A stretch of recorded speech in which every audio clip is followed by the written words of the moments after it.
Back at Valley Stadium after a historic match last week, the Moines Menace will try to bounce back and punch a ticket to the playoffs tonight.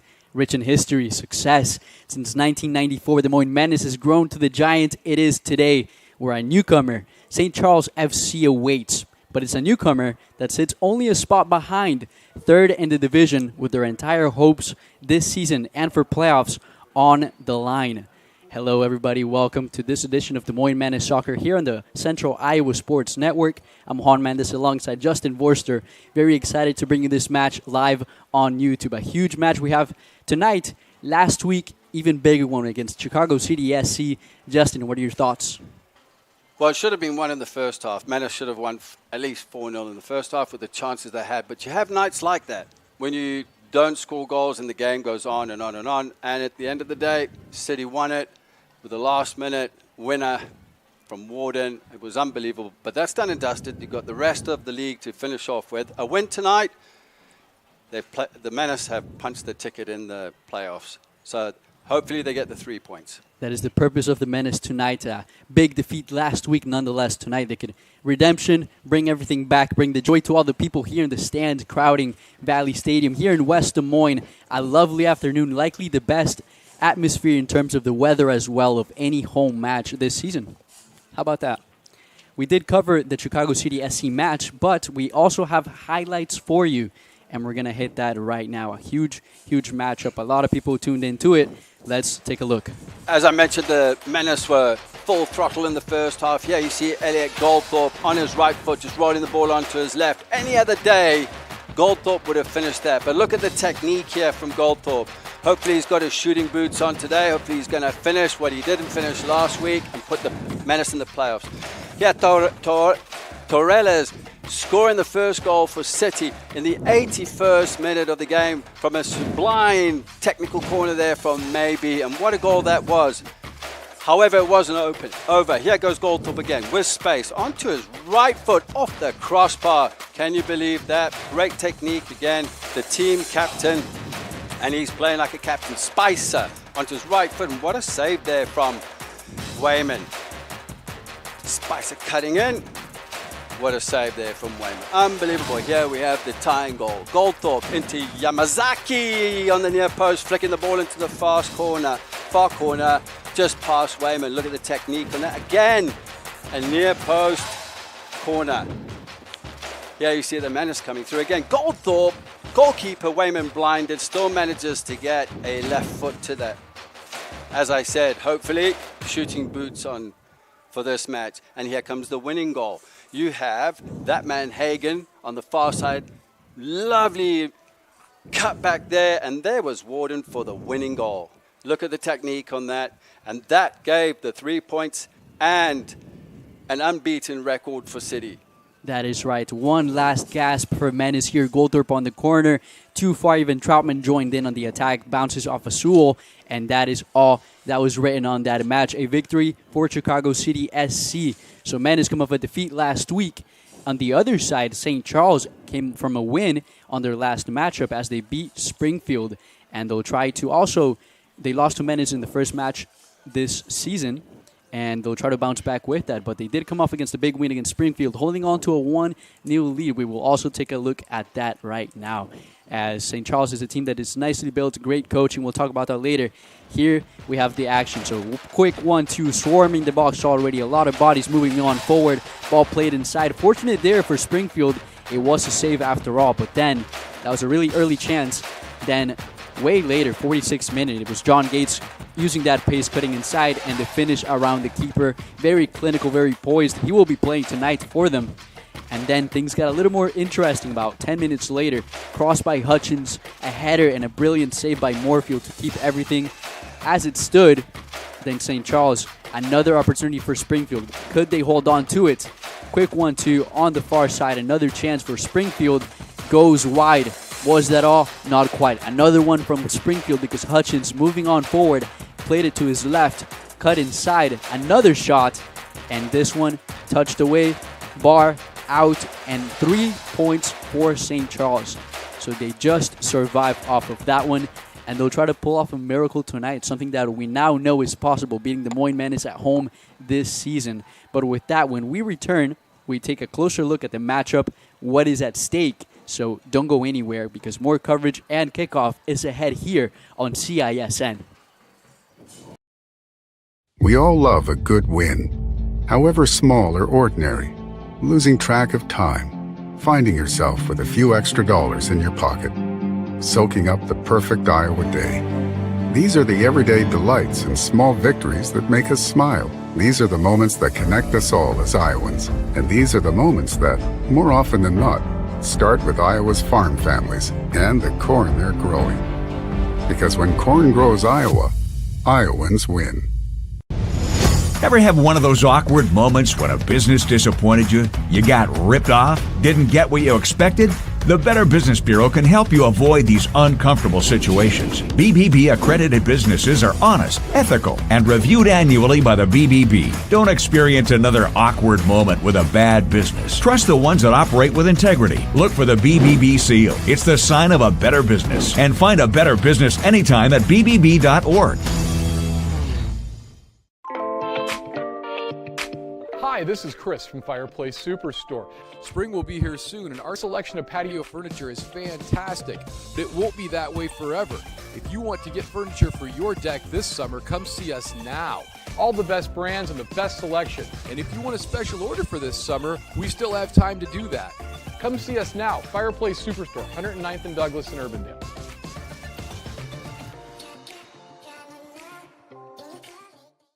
Our June sales event is going on now at DeYarman Ford. With over 50 F-150s in stock, save with 3.9% financing for 60 months, plus $1,750 in bonus cash. Get up to $2,000 bonus cash on the new Ford Explorer with 3.9% for 60 months. Check out our great selection of over 120 certified used vehicles, each coming with a 12-month, 12,000-mile bumper-to-bumper warranty at DeYarman Ford, Indianola. DeYarmanFord.com.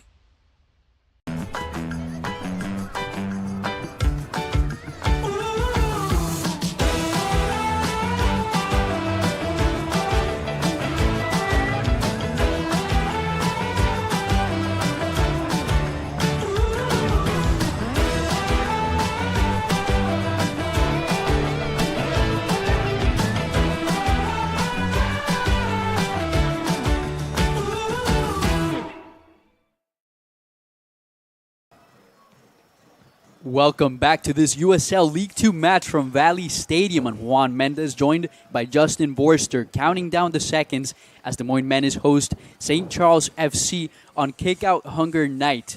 With that, let's take a look at the current standings in the Heartland Division. That has been nothing as expected, but a lot of things kind of shaping up now at the end of the season. So the first question I have for you, Justin, is should the Moines focus on the playoffs? They're 1 point away from making it to the playoffs, but 2 matches left. What do you think? They shouldn't focus on the playoffs. The Menace need to focus on game by game. Take care of business today, get the 3 points, then the pressure's off you. Focus on Peoria, and through the week, what's the plan looking like for the playoffs? Tonight, focus on the game. And the other question I have for you, can St. Charles, 6 points under Menace, can they make the playoffs? What do you think? Mathematically, yes. It's going to be very, very difficult. Very difficult. Look at the goal difference. They've got to score a bunch of goals and 2 games to go. It's going to be really difficult, but they're going to have something to play for tonight. It's a big thing to play for, winning tonight, hoping that Menace lose as well in the next week. And with that, I did mention, as we see the players come into the pitch, that tonight is Kick-Out Hunger Night, and the Menace have partnered with the Food Bank of Iowa and WHO 13, which is Des Moines and Central Iowa's leader in local news, weather, and sports coverage. And as well, a good thing that this team did a couple weeks ago, it was the team visited the Food Bank of Iowa, their volunteer center, to help package over 60,000 granola bars for distribution across the state. So the guys getting involved on the pitch, off the pitch, as we see them now, as this crowd is slowly elevating into what's building up to a nice matchup that we have tonight. So as we see everybody trickling in, it is time for another quick break, but all action is ahead as we near the opening whistle. So we'll have lineups and kickoff in a moment here on CISN. 1,300 vehicles on WaukeeChevy.com. Schottenkirk Chevy Waukee. If we don't have it, you can build it. Newly expanded service department means we're hiring. See the openings on WaukeeChevy.com. Schottenkirk Chevy Waukee. WaukeeChevy.com. Ever have one of those awkward moments when a business disappointed you? You got ripped off? Didn't get what you expected? The Better Business Bureau can help you avoid these uncomfortable situations. BBB accredited businesses are honest, ethical, and reviewed annually by the BBB. Don't experience another awkward moment with a bad business. Trust the ones that operate with integrity. Look for the BBB seal. It's the sign of a better business. And find a better business anytime at bbb.org. Free Godfather's Pizza begins with the download. Order through my new online ordering app and start earning free pizza and sides. It's easy. Download the Godfather's Pizza online ordering app today. Do it. For 75 years, Holt service trucks have hit the streets of central Iowa to help customers in need. It might be for plumbing, heating, cooling, a water heater, or the usual repairs and maintenance. We've done that with quality work from quality employees who bring passion and personality to the job. That's the Holt difference. It gives me great pride to see how our company has grown from the seeds of success my grandfather planted in 1947. That's why more and more central Iowans are saying, let Holt handle that. We all love a good win, however small or ordinary. Losing track of time, finding yourself with a few extra dollars in your pocket, soaking up the perfect Iowa day. These are the everyday delights and small victories that make us smile. These are the moments that connect us all as Iowans. And these are the moments that, more often than not, start with Iowa's farm families and the corn they're growing. Because when corn grows Iowa, Iowans win. Welcome back to Valley Stadium as a crowd receiving the Menace starting lineup. I'm Juan Mendez alongside Justin Vorster. And really quickly, let's talk about players, the new players that are entering the Menace lineup. A lot of things happened last week. Some red cards were given after the match, meaning that there's a lot of new pieces that have to be brought in by Coach Dean Johnson, including a few that will be starting tonight, such as Neville Morgan, Kenshiro Yamaguchi, amongst others. How do you feel about that, bringing in new players at this late in the season? It can be tricky. They haven't been with the team the whole season. They've got to fit in very quickly.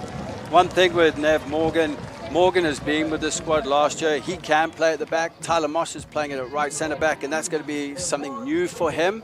He doesn't play as a right center back, but we'll see how things go today. And Yamazaki is the 10. Very interesting move. Could be the difference. That is a really intriguing move there, as also on the side of St. Charles, they have some key players on them as well. We'll bring them up when their starting lineup comes out in the next segment. But Lawrence Olum on coaching is also a great thing to mention. With that, we will go into another break as we hit the anthem, but we'll be back with those starting lineups for you here on CISN.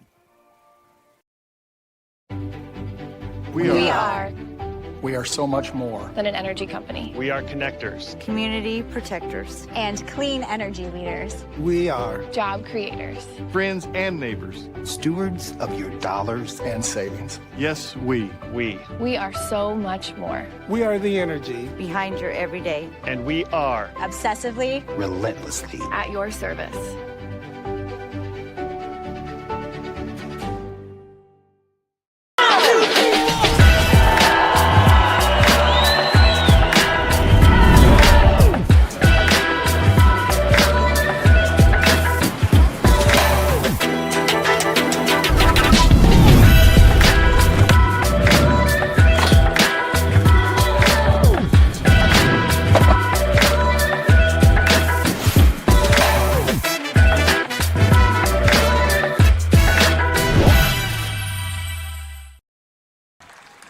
It is time as players are now presented.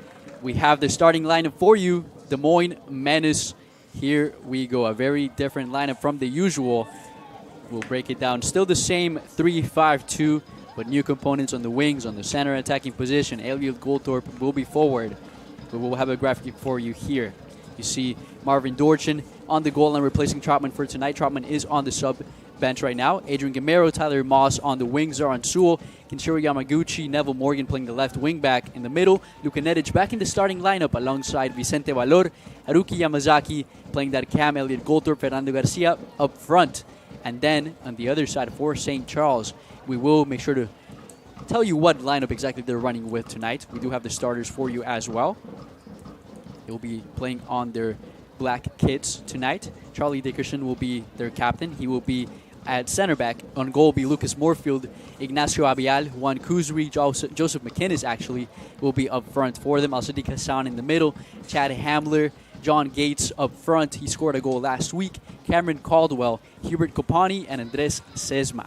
That is how they will line up tonight. As you see there, the team and coach taking a photo before this match. The atmosphere beginning to set. And Justin, how excited are you for this one? As excited as the crowd that's in attendance tonight. I love it when the end of the season comes to this climax where it's on the line. 3 points on the line for the Menace. And then obviously St. Charles needing a win. St. Charles doing the traditional Menace move, a quick little move set, getting the feet warmed up before the match and before coming back in after the anthem. This is the first time I see another team apart from Des Moines do that. Yeah, there's teams in the league that will do it, but there's a lot of psychology going on here. How long did it take them to come out and do their warm-up? There's a lot going on in the minds. It's getting into the faces of the home team, and it plays on minds. As long as the Menace players are just very relaxed about it, and maybe it's a piece with St. Charles where the coaching staff want the players to relax and come out when you're ready. There's different theories to it. 25 minutes for warm-ups, that's what we need, and then we lead into the game. That is true. As Des Moines slowly, everybody getting into position. We see Fernando Garcia, Luka Netic on the blue and goal. Marvin Dorchin from Nice, France, lived in France for 14 years. We'll talk about him as well. He went to Springfield College, graduated from UMass, and played abroad as well in Europe. So we'll talk about him, currently replacing Ryan Troutman for this match, at least in the starting lineup. Opposing goalkeeper, Lucas Moorfield on the yellow, 6 foot from Fenton, Missouri. Played at IUPUI.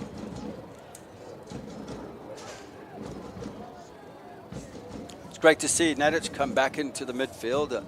He started the season, he played all of last year. He lost his position to Nico Torres, who got a red card last week. And talking of that, with the suspension, Suarez also got a red card right at the end. And then obviously Jesse Williams with the 5 yellow cards. So they're all suspended for tonight. But an interesting one here at left center back is Kenshiro Yamaguchi coming into the lineup. And then obviously Tyler Moss at right center back. That is right, as we have what appears to be a 4-3-3 from St. Charles, with John Gates playing left wing, Ignacio Abial playing on the right wing, McInnes playing striker up front for them.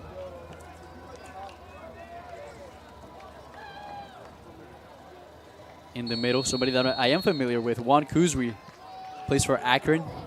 And now very quickly, St. Charles with the ball moving on forward. McInnes back to Gates. Sewell there to it first, but very aggressive start from St. Charles, getting the ball back early. Valor steps on it, turns around with the left foot, finds Gamero with a lot of space to work with. Overlap by Netic, Gamero, long ball looking for Garcia. First chance for Menace. Fernando Garcia in the shot. It goes wide. Well, there's the first chance. Ball played in by Netic. Fantastic ball. Great confidence there from Netic, having lost his position. Garcia working off the shoulder of the right center back. Dickerson should have really done better with that. Hit the target with that opportunity. But a great start again by the Menace. They've been fantastic at kickoff, out the blocks at 100%. Very early chance. Gamero with his weak foot sending Garcia on a run. Testing there the back line of Dickerson and Caldwell. And as we expected, St. Charles in a 4-3-3.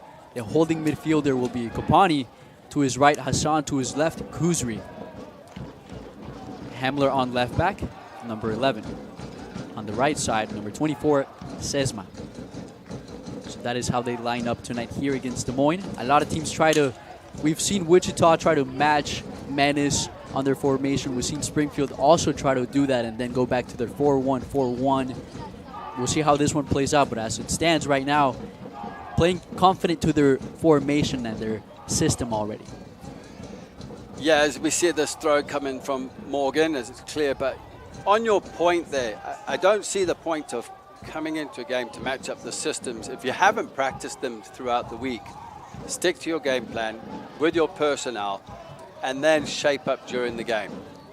As there was Yamaguchi on the touch, Yamaguchi freshly introduced to the lineup, began training this week and already making a spot there on where Alberto Suarez usually plays, trying to do a long ball for Morgan. And to his opposite side, Tyler Moss, who usually subs in late in the match, has a goal and assist on the season, starting at the right center back as Menace putting in pressure to the back line.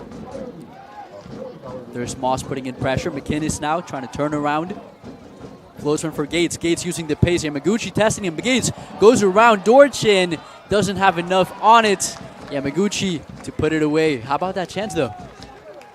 Well, it all happened in the midfield. The build out from the back from St. Charles was technical. The players were composed. Ziron Sewell got sucked into the midfield. Wasn't touched tight to Gates. Gates was allowed to turn and play the ball. It could have been really, really dangerous, especially with Hassan breaking through. Wasn't strong enough for the strike. Luckily, Yamaguchi was there to cover. St. Charles still going at it. Ziron Sewell, dangerous turnaround. Ball stolen. A shot is made, and Dorchin has to make the first save of the match into a corner for St. Charles. Sewell giving away possession in the box. He's got to make something happen to build his confidence, which will help him. He can't afford to do that. That's a second chance now for St. Charles, as now they've earned a corner, and you see Hassan stepping up to take it. A furious beginning for St. Charles as Menace playing slow off the back line thus far. Hassan with the ball inside. Dangerous Dorchin. Little fumble, handles it. Another player brought in this week was Dorchin. Trained the whole week with the Menace. It's good to see Morgan. Nev Morgan knows the squad. Like I said, he can play at the back. Tyler Moss has just played into Nedich, can play in the midfield as well. Camaro taking over now. Ball to the opposite side. Sees Morgan. Has to cover his face for a second. Very sunny afternoon. There's Morgan trying to use the pace. He needs support though. Facing Sesma. Ball inside. Played in for Goldthorpe. Puts it away. It's Elliot Goldthorpe with a goal, and it's 1-0 for the Moines Menace. Just like that. That's wonderful. That's Goldthorpe. That's technique. Great work from Nev. What a finish. Side-footed volley across the box, past the goalkeeper, Moorfield, and what a start after the two we saw. But look at this here. Nev on the ball, does what he does best, left-footed cross. Look at him on the far post. Captain fantastic, Goldthorpe. The composure caught me off guard. The ball was way over. Goldthorpe knew it was coming to him. Had the time, the composure, the right foot to settle it on the perfect spot and beat Lucas Moorfield as Elliot Goldthorpe gets another goal on the season. And now Des Moines steady on the pressure. St. Charles rotating. Menace moving on forward. Got to see how on the press this time. Yamazaki. Ball slips and will be a throw for St. Charles. Nev could have predicted that and gone for the run. Did the right thing, because if that ball was won out wide there by Sesma, it might have gone to him or out for a throw. It could have been a quick throw. Kapani. Now Hamler. Juan Kuzri. Shifty around Valor. There's Juan Kuzri using that pace. Has two options. Tries to put one around Sewell. He steps forward, and now Hassan moves one forward. It'll be easy for Dorchin to handle. Dorchin looks forward quickly here into Gomera. Look at the space Gomera has, and Goldthorpe going into the wide area. There's Goldthorpe now moving on forward. A step over, goes inside, pokes one. Fernando Garcia. Fernando! Saved by Moorfield on this one. No foul was called. The play resumes. Well, sorry, played advantage. He did the right thing. But I tell you what a position Garcia was in. It was a difficult one. Everyone thinks it's easy. He had to turn on the swivel and strike that ball. Another chance for the Menace. It seems like they could get the next goal, but they need to stay composed. They need to stay sharp at the back as well and tight. I'm watching the movements of Zironsua, his mobility it's not looking what it normally is. So it's a little bit concerning from my perspective up here. He's just got to maintain his position in the line and not get sucked into the midfield. Played for Menace last year, slowly trying to regain the form that he had in the last season, as there was a foul against Yamazaki in the middle by Juan Kuzri, will be Valor to take. Yamazaki. Back to Moss. Now Yamaguchi. There is Sewell. Valor opening a window now. Goldthorpe has Gamero down at the bottom, quickly poked away by Hamler. Kopani down to Hamler. Around Goldthorpe on Kuzri. Back to him, trying to triangulate a ball as Valor drops it for Gamero. Trying to use that pace on Hamler. Chops inside. Back to Valor. Menace taking care of the ball. There's Nedic and back to Sewell.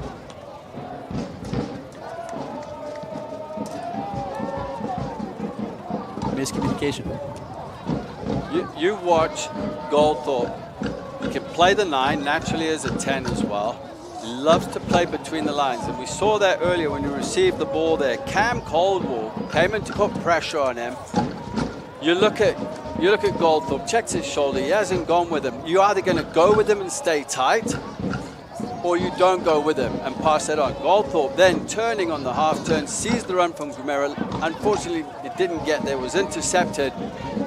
But you've got to watch that. You've got to make those decisions. You can't be indecisive, especially with players of that experience that have played at a high level as well. This lineup by Des Moines is so interesting. A lot of players, Moss, Yamaguchi, usually play either midfield or on the wings. There's a ball for Gamero. Gamero on the chance. Adrian Gamero pacing inside. Gamero strikes the post, but Goldthorpe has it on his right foot. Saved by Moorfield. Gamero again floats one, but he is like offside. That's right. Unbelievable. Great start. It's been brilliant. Look at the replay here as the ball's played, and again, the back line didn't drop. Gamero onto his right foot strikes. I think the keeper got a little bit of a touch there, and Goldthorpe, another save from the goalkeeper, and Gamero was offside. Good decision, even though there was a player on the goal line, but the goalkeeper was in front of him. Lucas Moorfield, 2 saves there. We'll credit certainly the first one, touching it away, and Gamero shot into the post. Well done there. As now Menace get it right back. Gamero been very active, and as I was mentioning, a lot of pace on this team, a lot of very versatile players, but at the same time, the security in the back line being tested as McKinnis putting in pressure on Moss. Moss going back to Dorchin. Sewell now surrounded. Sewell cuts inside, very dangerous, deals with it. Bit of danger there. Yamaguchi. Sewell did well there, just this time composed on the ball with a few tricks, managing to get that ball out wide to secure pressure. That was a foul by Sesma on Morgan. He was surrounded by 3. He'll be in favor of Des Moines.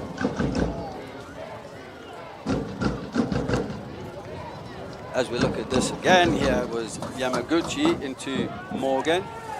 Defender climbing all over him, and then the second defender climbing straight through him.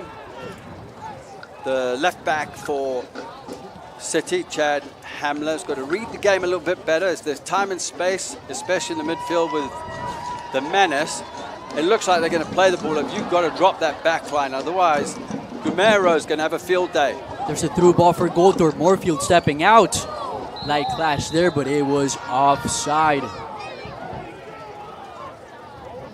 Goldthorpe unable to beat the line on that chance. Still very dangerous. The key is not to be predictable. You have to be unpredictable as a team, as an individual. Otherwise, easy for the opponents to predict the game, predict the player on the ball, to predict the opposition. It's about little percentages and margins, and we talk about this all the time, Juan. It's now Des Moines again working from the backside. Yamazaki. 1-2. Goldthorpe down to Morgan. Morgan trying to see some options. Garcia is in the box. Caldwell stepping forward. It'll be easy for him. It appears that it will be a corner for Menace and Goldthorpe to take. And there's the problem again this time on the other side with the right back, Sesma. Going into the midfield, following the attacking players, whether it's Garcia or Goldthorpe, creating space in behind. There's a lack of communication. It needs to go through the midfield. Yes, there is an overload, but you've got to come up with an idea. Maybe the wide players tuck in a little more, but it's got to be quicker. Goldthorpe braces his arms. Ball inside, whipped in. Moorfield punches it away. Valor trying to bring it down when Kuzri beats him to it, and now danger for Menace. Quick chance for a counter. Opportunity now for St. Charles. Some options are opening up. McInnes is in the middle trying to go around Yamaguchi. Still on the ball is St. Charles and is Abeal. Hassan. Kopani loses the ball to Goldthorpe, and now Garcia is trying to do a run there. Kopani gets it back slightly. McInnes trying to poke it, and now it lands on Dorchin. Kapani did well there. He lost the ball to Goldthorpe, complained to the referee. Then it goes in to win the tackle. Gamera again with a lot of space. Miscommunication with Garcia. Lose the ball there, but we've seen that already a lot. The French connection, Dorchin and Gamero working that long ball already. Yeah, the French connection, as you say. Parlez-vous le français? But again, the communication there with Garcia and Gamero.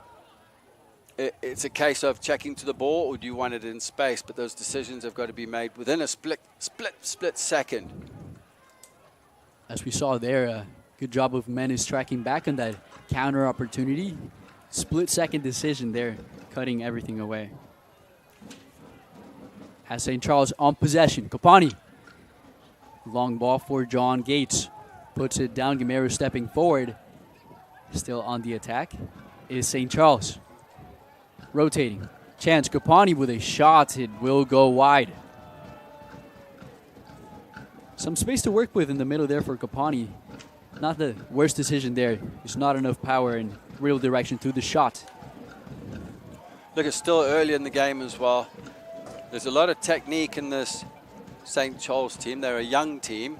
They have a couple of new players that have come in, I believe, over the last 2 weeks to strengthen the side, knowing what they've got ahead of them. They win this game. It's going to be an uphill battle, but they need the 3 points. Mathematically, they can, but you can see how the Menace have come out. They've come out absolutely firing. They want the 3 points. They want to go to the playoffs, and that's the expectation here at this organization. McKidd trying to center a ball. Luka Nedic blocked him away. It will be a corner for St. Charles. Juan Kuzri to take it. Now, it could be a dangerous position as even Fernando Garcia has to drop back. He's got a lot of height on him. No Alberto Suarez. We know no Diego Konings. It was quickly played chance. John Gates floats one. Valor has to put a foot to it. There's the sudden surprise they want to go for. St. Charles with another corner now. As you can see, Gates just lurking at the top of the penalty area there. Quickly called for it.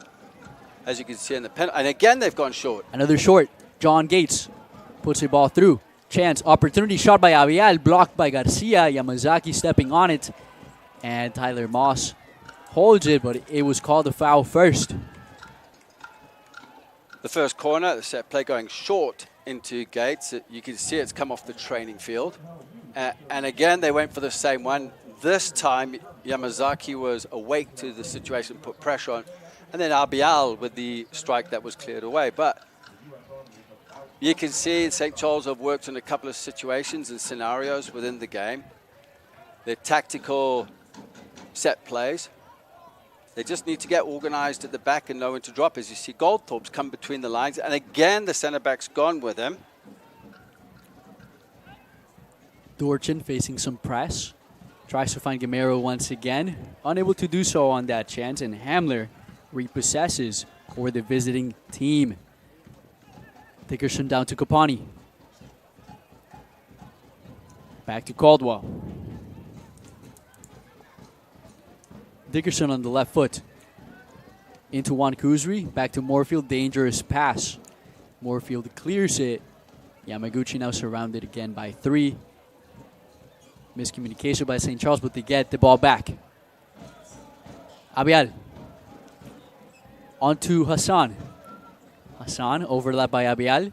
Hassan off the right foot, onto McGinnis, and McGinnis puts the ball over the net, but a big chance, the biggest one so far for St. Charles. The third man rotating down the far side in the wide area, pulled players away. As you can see here, the ball played in wide. Watch the overlap coming in. There's an option here for Hassan. That pulls away the defender, Yamaguchi, and there's the chance there that McKenna should have done better with. Is that going to be costly further on in the game? Also, Dick Hassan with a beautiful trivela with the left foot to play on McKinnis. Huge chance for them. Hassan, 5'10", from St. Louis, also representing Baghdad, Iraq. Big piece for this team in that midfield. It's now Menace on the attack. It will be a throw in favor of Des Moines. Quickly played. Now Luka Nedic on it. Has Gamero down on the bottom. Ball can't slip by. Sewell. Hassan now quickly repossessed Yamazaki to Morgan. To Valor. Back to Yamaguchi. You can see the shape here for St. Charles. They've gone into a 4-1-4-1. When there's no pressure on the ball, you can see Kopani, the Kenyan from Nairobi, drops in a little bit deep, about 10 yards off the back line. There's two center backs. There's Moss for Garcia. Another flag goes up. There's been chances either way. Both teams need to get tighter at the back. They need to clean up. They need to be aware of where their opponents are. St. Charles have had 2 or 3 really good chances. This game could be 2-2 right now. It's still 1-0 with a Goldthorpe finish. It's got to be better in the defensive third in closing down. When that ball's lost, are you going to pressure on the ball immediately, man on man, ball orientation, or once the second phase has been secured in possession, then maybe you go zonal. If you are just tuning in, Des Moines currently with a 1-0 lead, goal by Elliot Goldthorpe, assisted by Neville Morgan down the left wing. A very nice finish off a light volley inside the box after a long cross. Luka Nedic, very physical down in the midfield. As this ball's on our near side, free kick, Nev Morgan has dropped into a right back position as the wing back, which he should do. So it goes to a back 4, and that means that Yamaguchi can shift across and connect with Sur. Hassan. Wankuzri. Down to Hamler. Hamler on the left foot tries to whip in a ball. It does so. Sewell steps forward. Sewell still on it. It slips by. Kopani with a shot, and that one goes way over this time as well. Second shot by Kopani.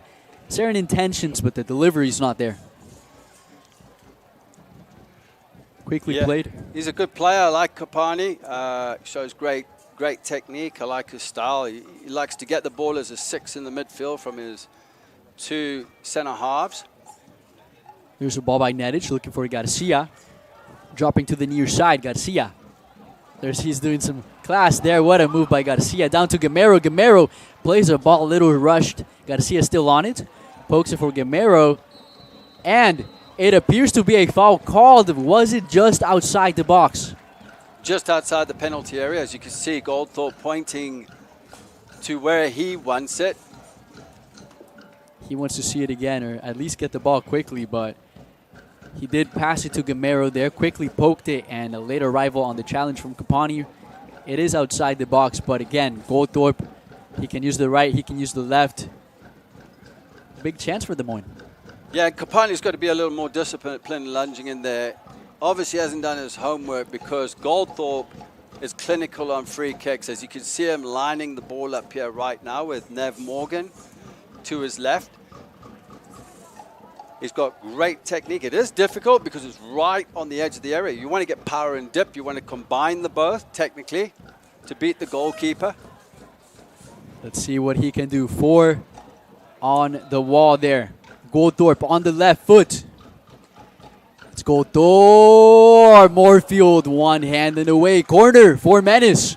A difficult one for Moorfield. Just managed to get across with his right hand and palm it over. Like I said, that bending ball in, the technique from Goldthorpe, as you see here, lining it up. Takes a short run up. Whips that ball round. Moorfield did well. Little too much bend on it. Lucky for Moorfield there. Goldthorpe to whip another one, this time from a corner. Several players clogging the box. Yamazaki, who got a header last week, included. Ball inside, whipped in a little bit far, and it'll be an easy goal kick for Moorfield and St. Charles. Different on the corner here from Goldthorpe. Most of the corners hit that near post. In that 6-yard area, especially if they're in swinging, he overhit this one. It was overloaded in the central area of the penalty area. And just slightly overhit that as you see Valoa going into challenges. But St. Charles come out with it. And now St. Charles on the ball. McInnes, back to Hassan. Kopani on it. Yamazaki, keeping sight. Dickerson down to Caldwell. Moves one forward. Yamaguchi there a little bit dangerous on the header. Same as Nedic. Still in possession, St. Charles. Hassan now working the right wing. Hassan with the left foot gets past one, past two, not past Sewell. Weird bounce there. McInnes with a shot, and it'll be a goal for St. Charles. It's Joe McInnes who evens it up at 1. A mistake there at the back with the clearance on Sewell, rebounding off a Menace player straight into the lane of McInnes. It was a gift, absolute gift for McInnes. And that puts St. Charles level at 1-1 as we have a look at this. As you see that player, Hassan, great player. Hassan on the ball, likes to come in onto his right foot, cuts in. It was cleared by Sewell, rebound, didn't quite clear it, and there it goes, straight into McInnes. And as you can see from that celebration, but Sewell should have really just put his foot through that and hit the halfway line. Clear the lines, take some pressure off your back line and your team.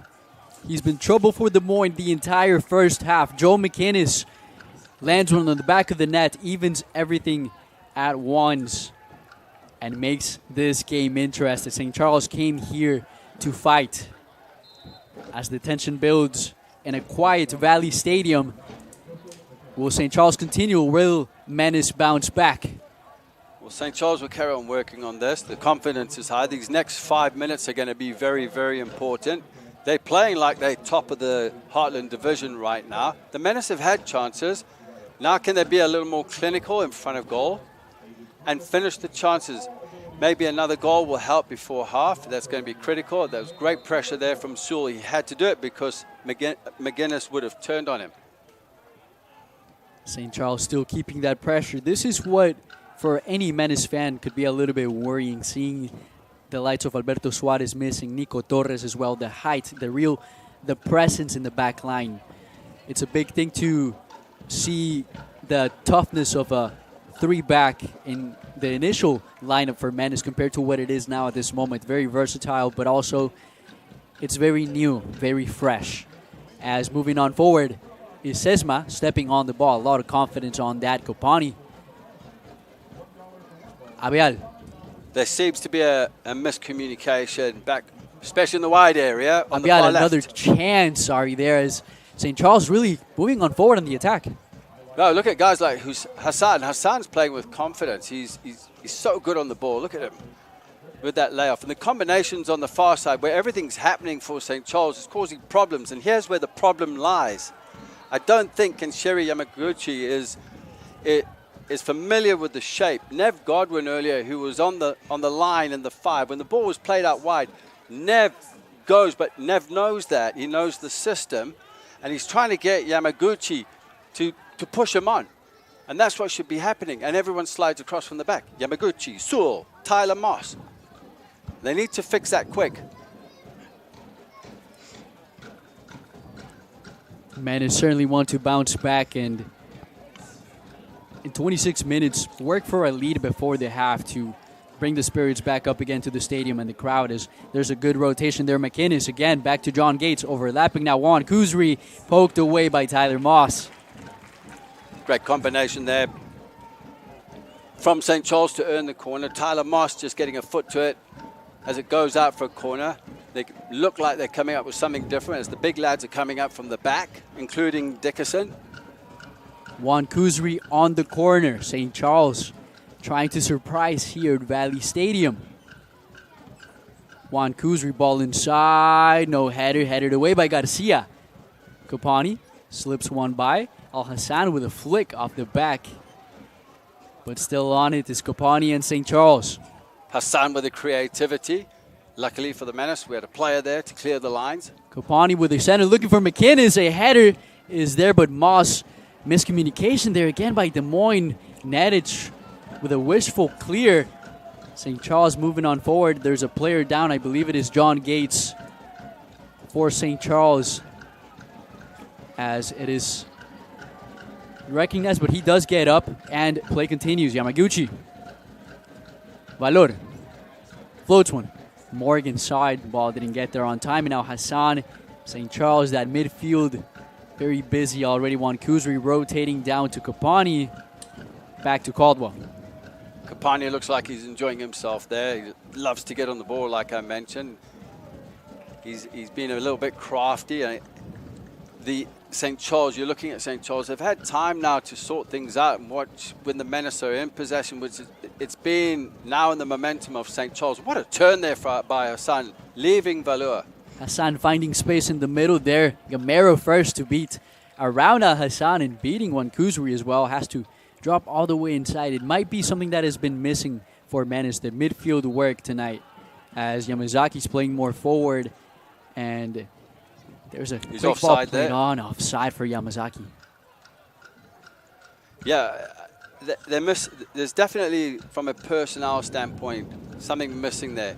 Because here's what's happening. Garcia's high on the line. Then you've got Yamazaki, who's playing as a 10.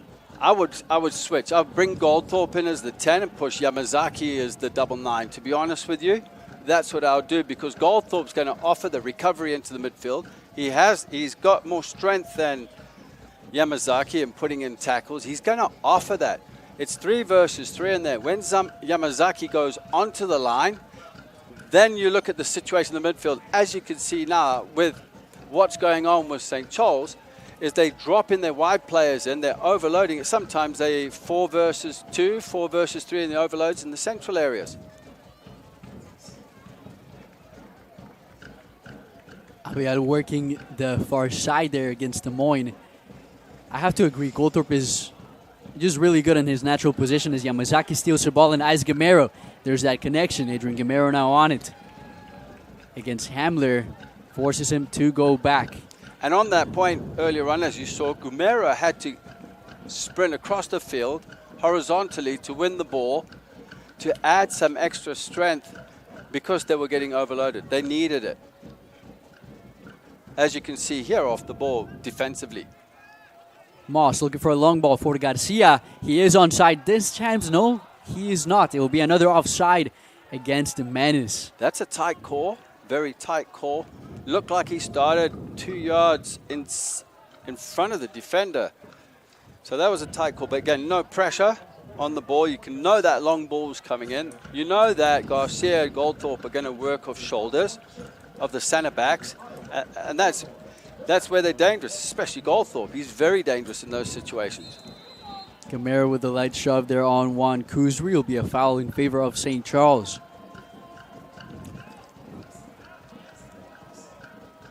To take it, it will be Hamler. Hamler looking to the opposite side. And goes to Sesma. Andres Sesma. The Spaniard from Pamplona.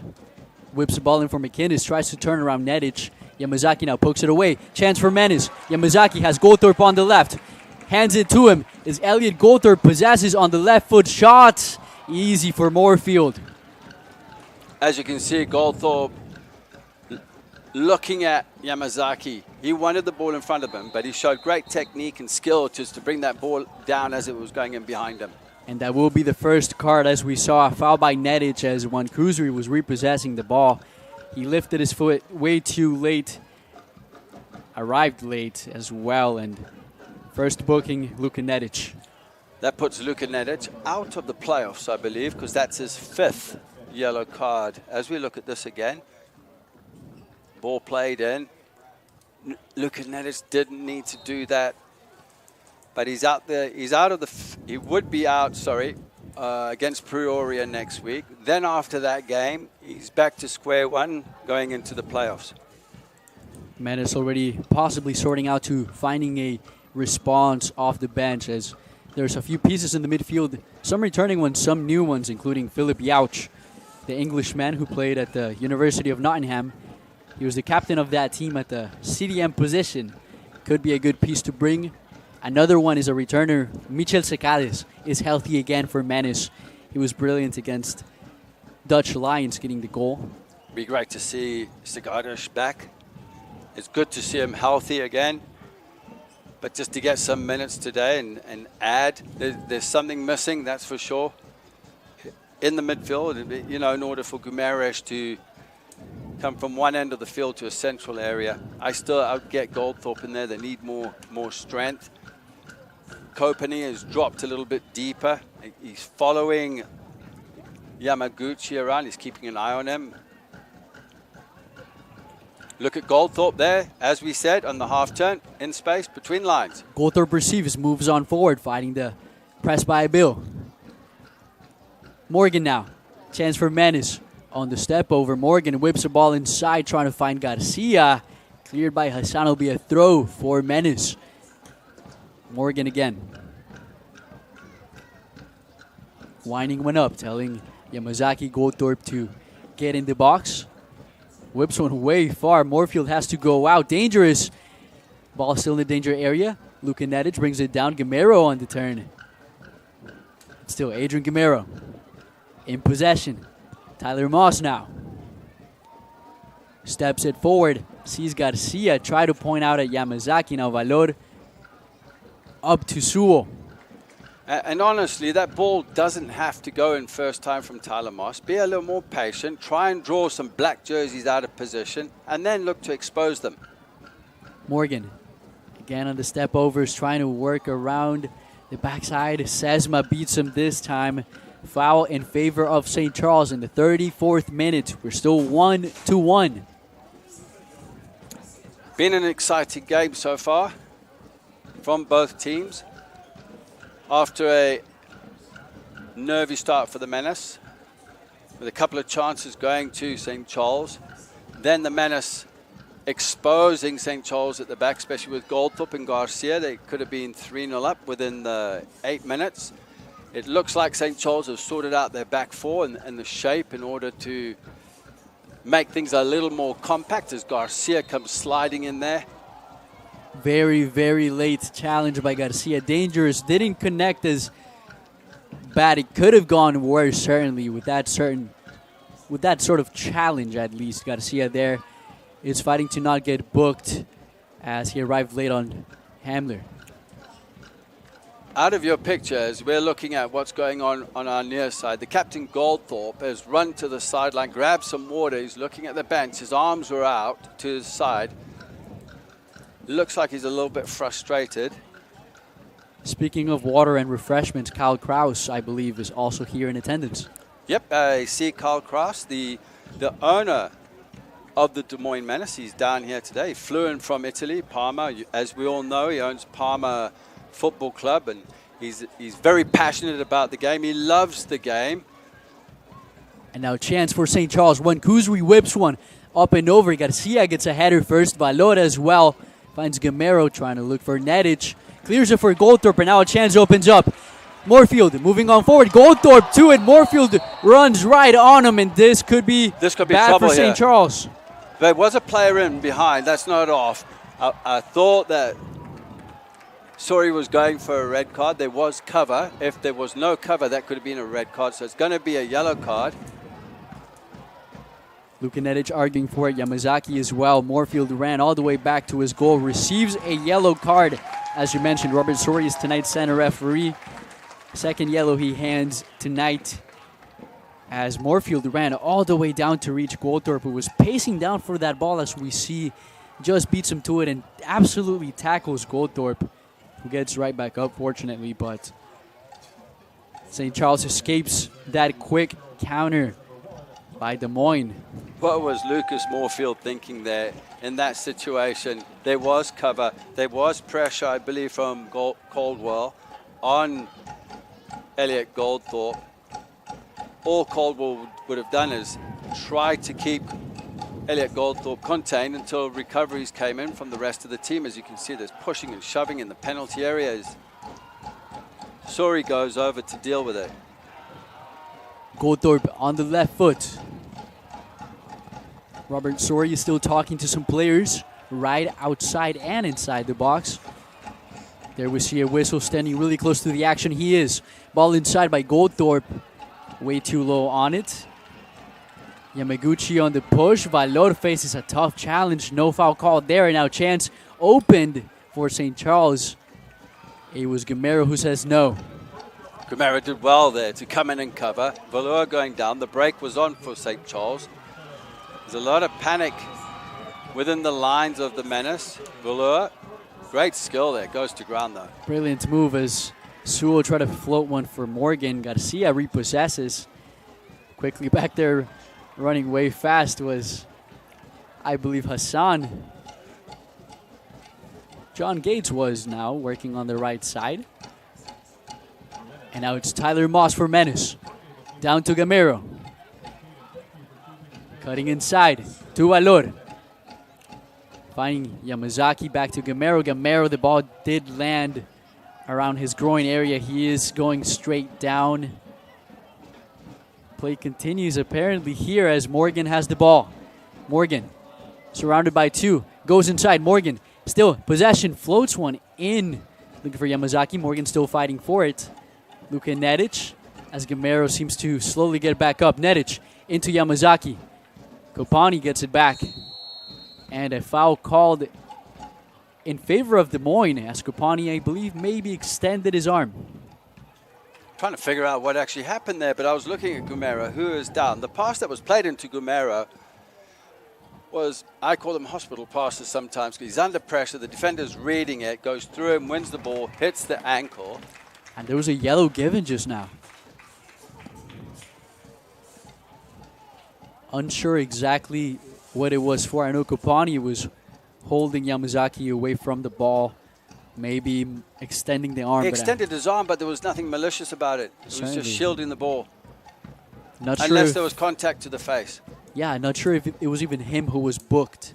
There was a lot of players, but I cannot confirm from here who exactly got it. Nonetheless, a chance.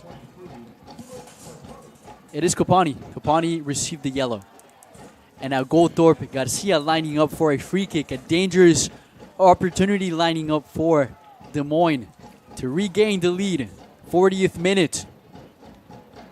And this is his area. This is Goldthorpe's area. He loves this. There's the whistle. Garcia runs over. It's Goldthorpe. Ball goes over the net. I can see he's frustrated with it. He is frustrated. But it was a difficult one to take. But he can do it left and right foot. Either side of the box. He's a player that is unpredictable. You don't know what you're going to get from him.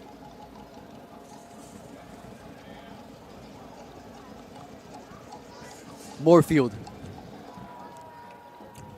has been exceptional thus far for St. Charles. Quick ball. Yamazaki.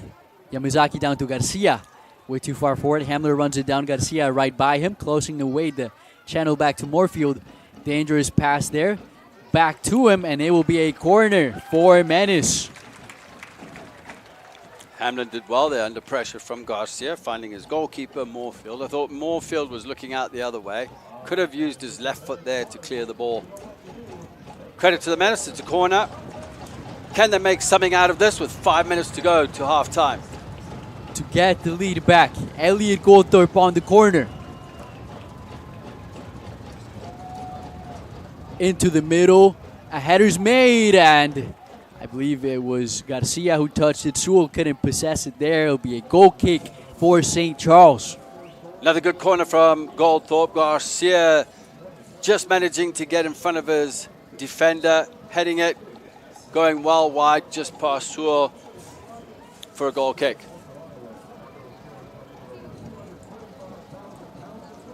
As we mentioned earlier, tonight is Kick Out Hunger Night, sponsored by WHO 13 and as well as the Food Bank of Iowa.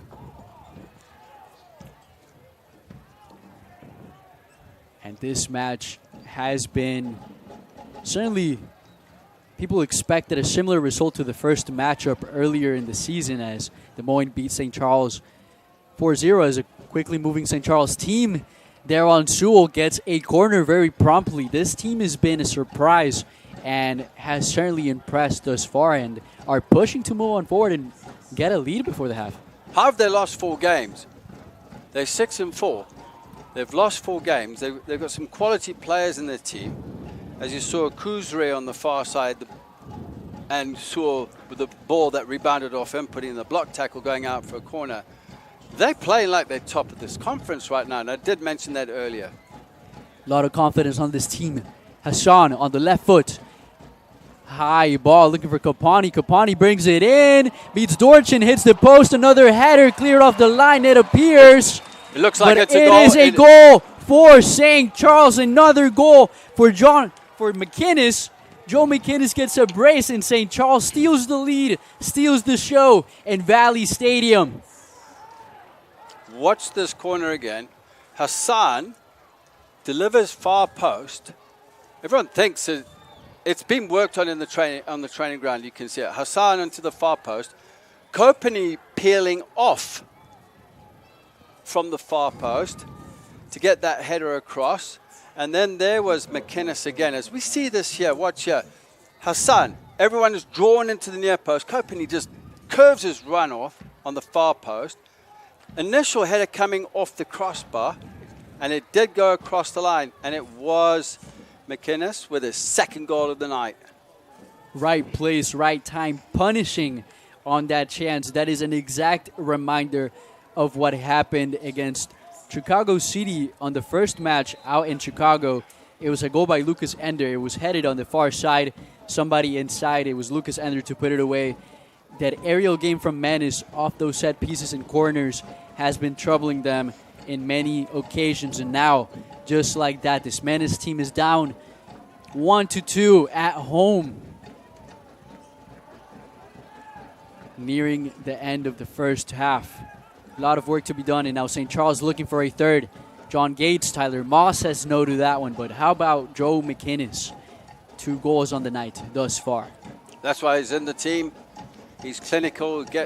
He looks like he's a menace out there. He causes issues, he causes problems, and he's delivered so far in the first half with 2 goals. The second goal was absolutely clinical, coming off the crossbar and rebounding back in. It was a tight call for the second assistant on the far side, but it was confirmed a goal, and St. Charles are up 2-1. Yamazaki back to Nedic. Plays it back to Yamaguchi. Kenshiro Yamaguchi down to Sewell. Sewell ball for Gamero. It will land on him. Chest down. Hard challenge by Hamler there. A foul is called on the... It did arrive on the ball first, but it was way too high, dangerous play, and it will favor Menace on the 45th minute. We'll see how much is added. It is 3 minutes added to the first half. Hamler coming in late on that challenge there, and Gumero. Gumero just initially hobbling up to his feet earlier on with an ankle injury. Gets clattered again as Goldthorpe's on the ball. The thing here now is St. Charles have settled into the game, and they're starting to enjoy it. They're starting to frustrate the Menace, and they're getting in their faces right now. Goldthorpe with a chance for Menace to tie the game before the half ends. Ball whipped inside. Goldthorpe far for Sewell. Moorfield gets it. Big clash from them two. Both go down, Sewell included, as time runs away. Another good delivery by Goldthorpe, bending into the far post. Sewell going in for the challenge. Not an easy take for Moorfield. Just manages to hold on to the ball. And again, Sewell is a player that you don't want to go into a challenge with. You've got to be brave, and that was brave from Moorfield. Slight push by Sewell there. Ball continues. Play continues as Sewell's holding his, Sewell looks like he's holding his groin. I know he has had a groin injury. Hamler to Kapani. Juan Kuzri rotating, circulating around Yamazaki. Still Juan Kuzri, very technical. Ball up and out to Abiel. Abial stops around. Neville Morgan on the defense there. Abial, the Spaniard, tries to go around him. It'll be a goal kick for Des Moines. 47th minute. The Menace have got to start putting in some challenges and really start frustrating St. Charles, because now, as you can see, with players like Wankuzi earlier on, being allowed to do what he was doing with the great technique, nothing wrong with him. Put a tackle in. All right, he gets the ball out wide into Abial, and luckily Nev Morgan was there, but he's showing some great footwork. And again, look at the ball played in, and this could be a problem. Ball for McInnes. Around Moss. McInnes shots is Dorchin to bring it down. Quickly played to Gamero around Gates. Gamero, ball to Yamazaki. Back to Gamero. Gamero moving on forward. There's Goldthorpe on the right. Chance for Menace. Elliot Goldthorpe looking for Garcia. Goldthorpe whips one. Yes! Yes! Goal for Menace. And they tie it just like that before the first half ends. Justin. Like I was saying, needed something like that. Needed the experience. Going in 2-2, it was brought off by the save. All right, now, as you look here, ball played through here. This was from McInnes, and there was a great save here from Dorchin. And then he distributes very quickly to get the counter-attack on the go, which they catch St. Charles. And Goldthorpe waited. But what a ball. What a fantastic ball into the far post for Garcia to score. Goldthorpe with a lot of patience, waiting to see what option clears up.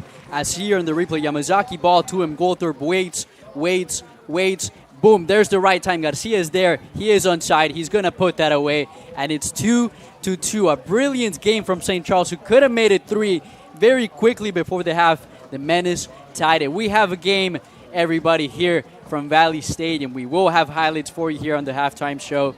Stay tuned, because what a game it has been here thus far on Kickout Hunger Night. With that, we will go into halftime, but don't go anywhere. Stay tuned here to the Central Iowa Sports Network. The Black Keys Dropout Boogie Tour. August 14th, 8 p.m., Iowa State Fair Grandstand in Des Moines. They want to get my gold on the ceiling. With special guest, the Belveteers, the Black Keys, live and loud. Reserve tickets on sale now through iowastatefair.org and at the Iowa State Fair ticket office. Convenience fees apply to all tickets. A family's powerful story of loss. My heart just sank. I just knew. Definitely the worst day of my life, too. Lexi was bringing a dog park to Creston before she was killed. And how one girl's passion helped others move forward. The family picked things up where Lexi left off. This is something Lexi really wanted to do. To be frank, she's getting it done now. Her story and her love for animals fueled this. It'll help her legacy live on forever. Local 5 News. Your stories, our community. We are Iowa. Now at DeYarman Ford Indianola, find great deals on new F-150s. The best-selling truck for 46 years straight. And we have over 50 in stock with a flex buy of 3.9% for 66 months. Plus $2,250 bonus cash on Power Boost. Plus up to $1,000 in accessory cash. Get 0% for 36 months on all new Ford Mustangs, Escapes, and Explorers. With over 50 F-150s in stock. Find our entire inventory at DeYarmanFord.com.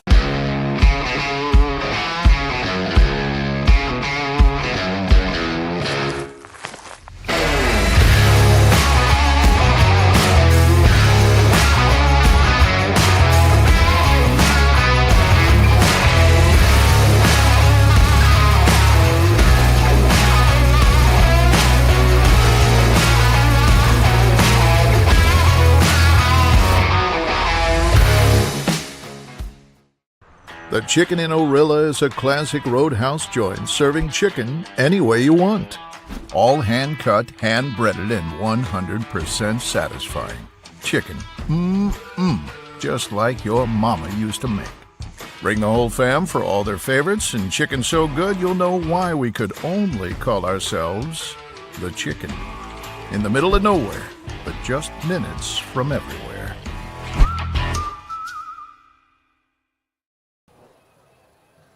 Welcome back to this USL League 2 match from Valley Stadium. I'm Juan Mendez, joined by Justin Borster as Des Moines Menace and St. Charles FC. It's been a fantastic first half, 2-2. It's been certainly brilliant. And before we recap all the action, as we see on the field, there's a team being celebrated at the moment. Yeah, it's FC United's 07 boys, coached by Tomas Boltner, who was part of the national championship team here at the Des Moines Menace back in 2006. They've been recognized for being the first ever Iowa team to win the regionals with US Youth Soccer. Recognized there by everybody on the pitch, as we see, and also wearing those scarves. I believe the first 500 fans that arrived to the stadium got those as well. So I was one of them. I didn't get one. We should get some. We'll see if they have some laying around after. I know a few people in the organization that could make that happen. But I think this is a fantastic achievement. They've been recognized for something that has never been done in Iowa before, and winning and being the first Iowa team to win the regional finals.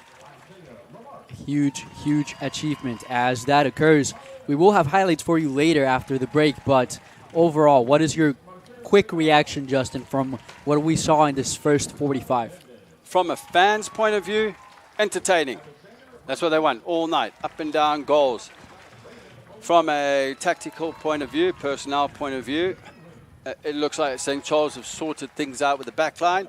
They went to sleep in transition, and that happens as they dominated with possession. The transition came in, Goldthorpe with it, waited, brilliant. Garcia timing his run on the far post, and the ball coming across, brilliant delivery to tie it up, 2-2 going into the half in the 48th minute. But the Menace haven't really nullified anything at the back.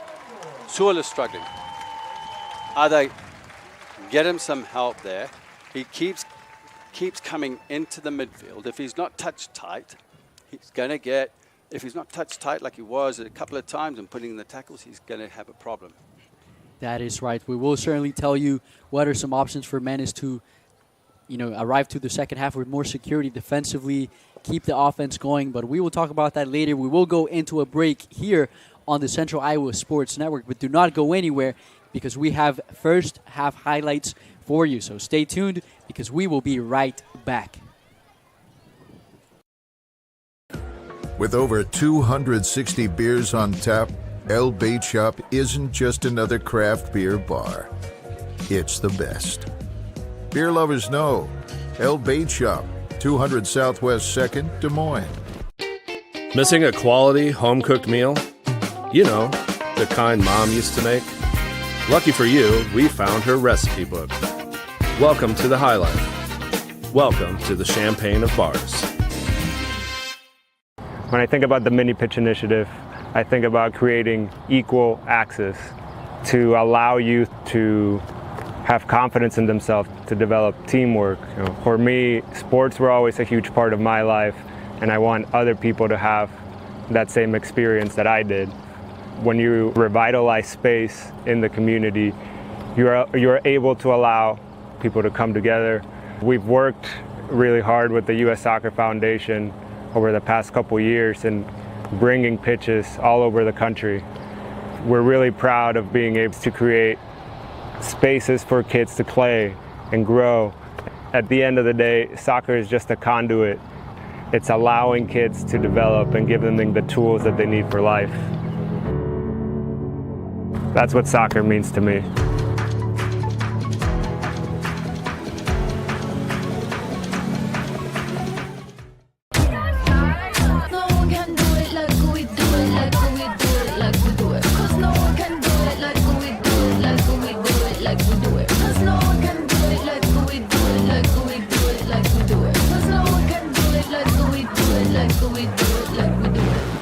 We got the right stuff. If you want it, you gotta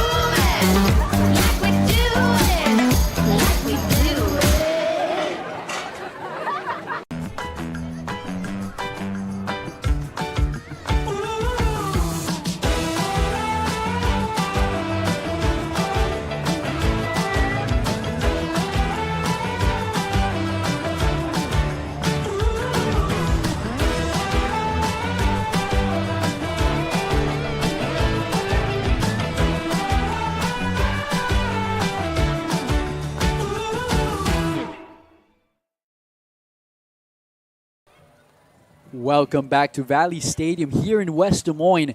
A beautiful, beautiful afternoon, especially because we've seen 4 goals and a half.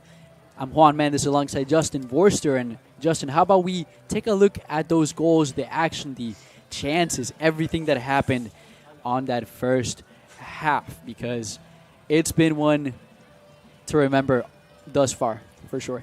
Yes, absolutely. It's been exciting, and the Menace scored first with an entourage of attacks that were on the go.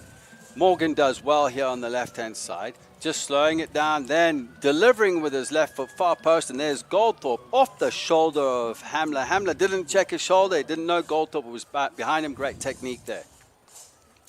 That was the goal by Elliot Goldthorpe, and then really promptly a big surprise, St. Charles moving on forward. There is Hassan there. Al-Sadiq Hassan puts a move on to Sewell with a clearance, a weird bounce, and Joe McInnes puts it away, punishes, does his celebration, evening things 1-1, just like that. A big move there by St. Charles, tying this game, and then the surprise.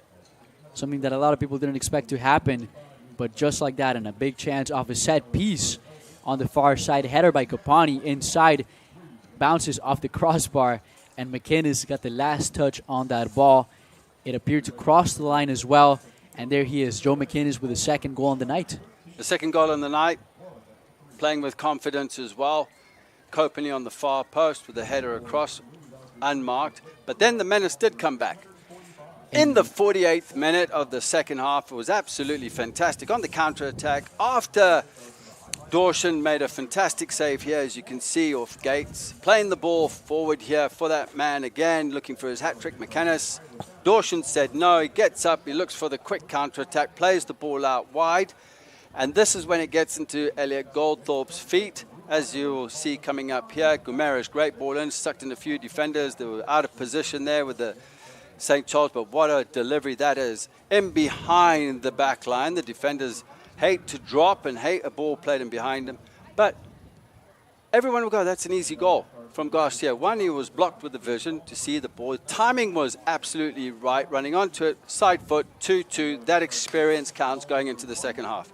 That is a goal and assist for Elliot Goldthorpe, who's been brilliant this season thus far, stepping forward in a tough match tonight. With that, we will go into another break, but when we come back, we will be back with the second half, more action, hopefully more goals, more of the wonderful game here. I'm Juan Mendez alongside Justin Vorster. Stay tuned here on the Central Iowa Sports Network. We will be right back.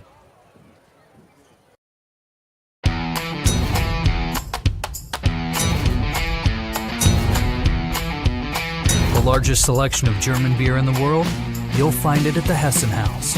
From Doppelbox to Oktoberfest to Hefeweizens and Dunkels, there's no passport needed for the deliciously different beer and food at the Hessen House.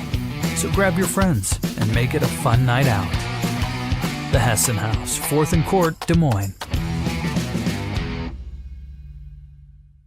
There's a new spin on casual dining near Drake University. Lucky Horse Beer and Burgers. Craveable faves, flatbreads, delicious burgers, frozen cocktails, and a crazy cool vibe. Get to Lucky Horse Beer and Burgers today.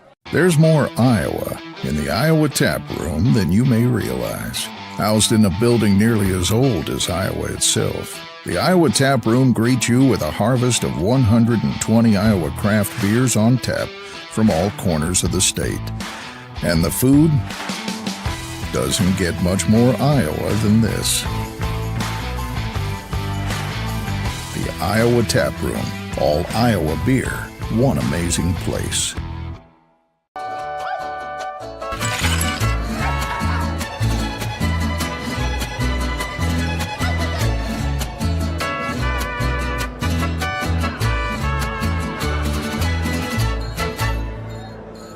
The Royal Mile, where everyone's a wee bit British. The Royal Mile is downtown Des Moines' living room with classic pub favourites. Pair them with a glass of whiskey or an expertly poured Guinness. It's bloody brilliant. The Royal Mile, a proper British pub. Not too many places hit all the right notes. But when it comes to great atmosphere and delicious scratch-made food, Truman's is the name to know. Game days are for Chiefs fans, but every day is for the food fans. Truman's, get to know us by name. It takes a village to empower a young person to achieve their full potential. Yet today in America, 1 in 3 kids are growing up without a mentor. Together, we can change this. You can be that someone for a young person by becoming a mentor. Join the village. Big brothers, big sisters. Become a big today.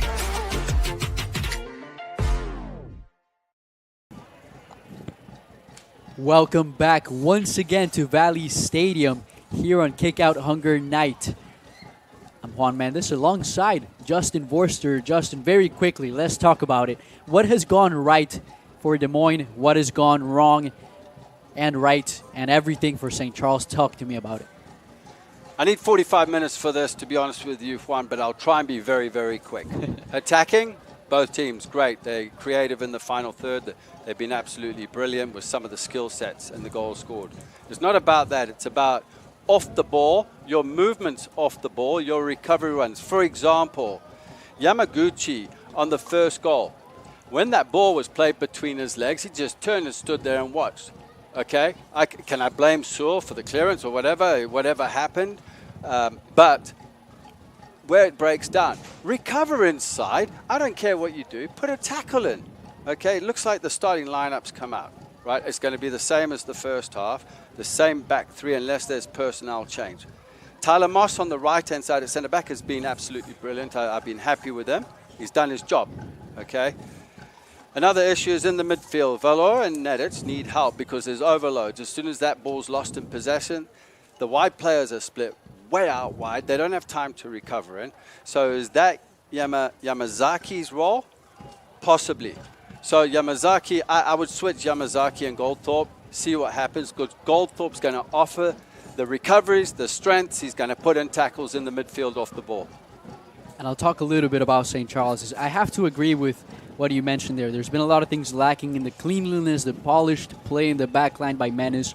A lot of things could have been certainly fixed, but I'll have to give credit, a lot of credit, to the midfield of St. Charles as well. Kuzri, Kapani, Hassan have been magnificent. Hassan troubling the back line as well on the far side. And Kuzri has been absolutely everywhere. Kapani making his presence felt in the middle. I believe there's no changes for St. Charles as there is for Menace. Things remain the same. Scoreline is the same. And the amount of goals for each side is the same, as it is 2-2 here. And another 45 minutes await. Very excited for this one. The atmosphere has been brilliant, as well as the weather. Justin, I'm excited for 45 more minutes. Well, after the goal there, the tying goal in the 48th minute, the Menace will come out full of confidence. They'll want to start this second half as they finished the first half. They need to just up their level, the intensity and everything. There's no personal changes in there. Still looks the same. And ball quickly for Gates. Moss closing in. John Gates tries to find Kuzri. Now it's Gamero on it. Long ball for Goldthorpe. Elliot Goldthorpe chasing it. Caldwell repossesses back to Moorfield. Moorfield quick touch. It will stay inbound as St. Charles gets the ball back. Gamero fighting it away. It'll be a throw for Menace. Gamero did really well there. If you notice something just off the ball, he was covering Tyler Moss out wide. He gave the cover to Tyler Moss, won the ball, got the ball forward, and look at him again, winning the ball on the far side touchline for a throw-in. That's commitment. That needs to go through the team. Everybody needs to be on the same page. Yamazaki there on the push forward was fouled. It's a set piece for Menace for Des Moines, trying to quickly strike and get the lead back. They scored very early in this match, about the 7th minute. Since then, they haven't led. Big chance here. Goldthorpe lining up on the left foot. Garcia, Moss, Nedich, Sewell waiting for it.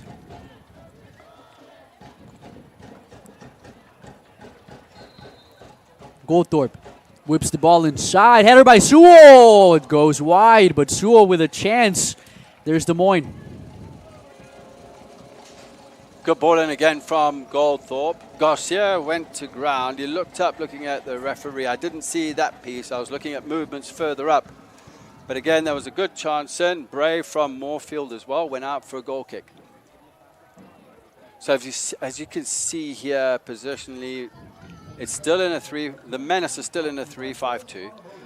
Off the ball in transition, Nev Morgan shifts into a left back. They go into a back 4 or 5, depending on what side of the field it's on. So now there's a little more compactness here. But between the lines, as you can see, there's a lot of space. So Hassan now has gone in between the lines. They're 2 square.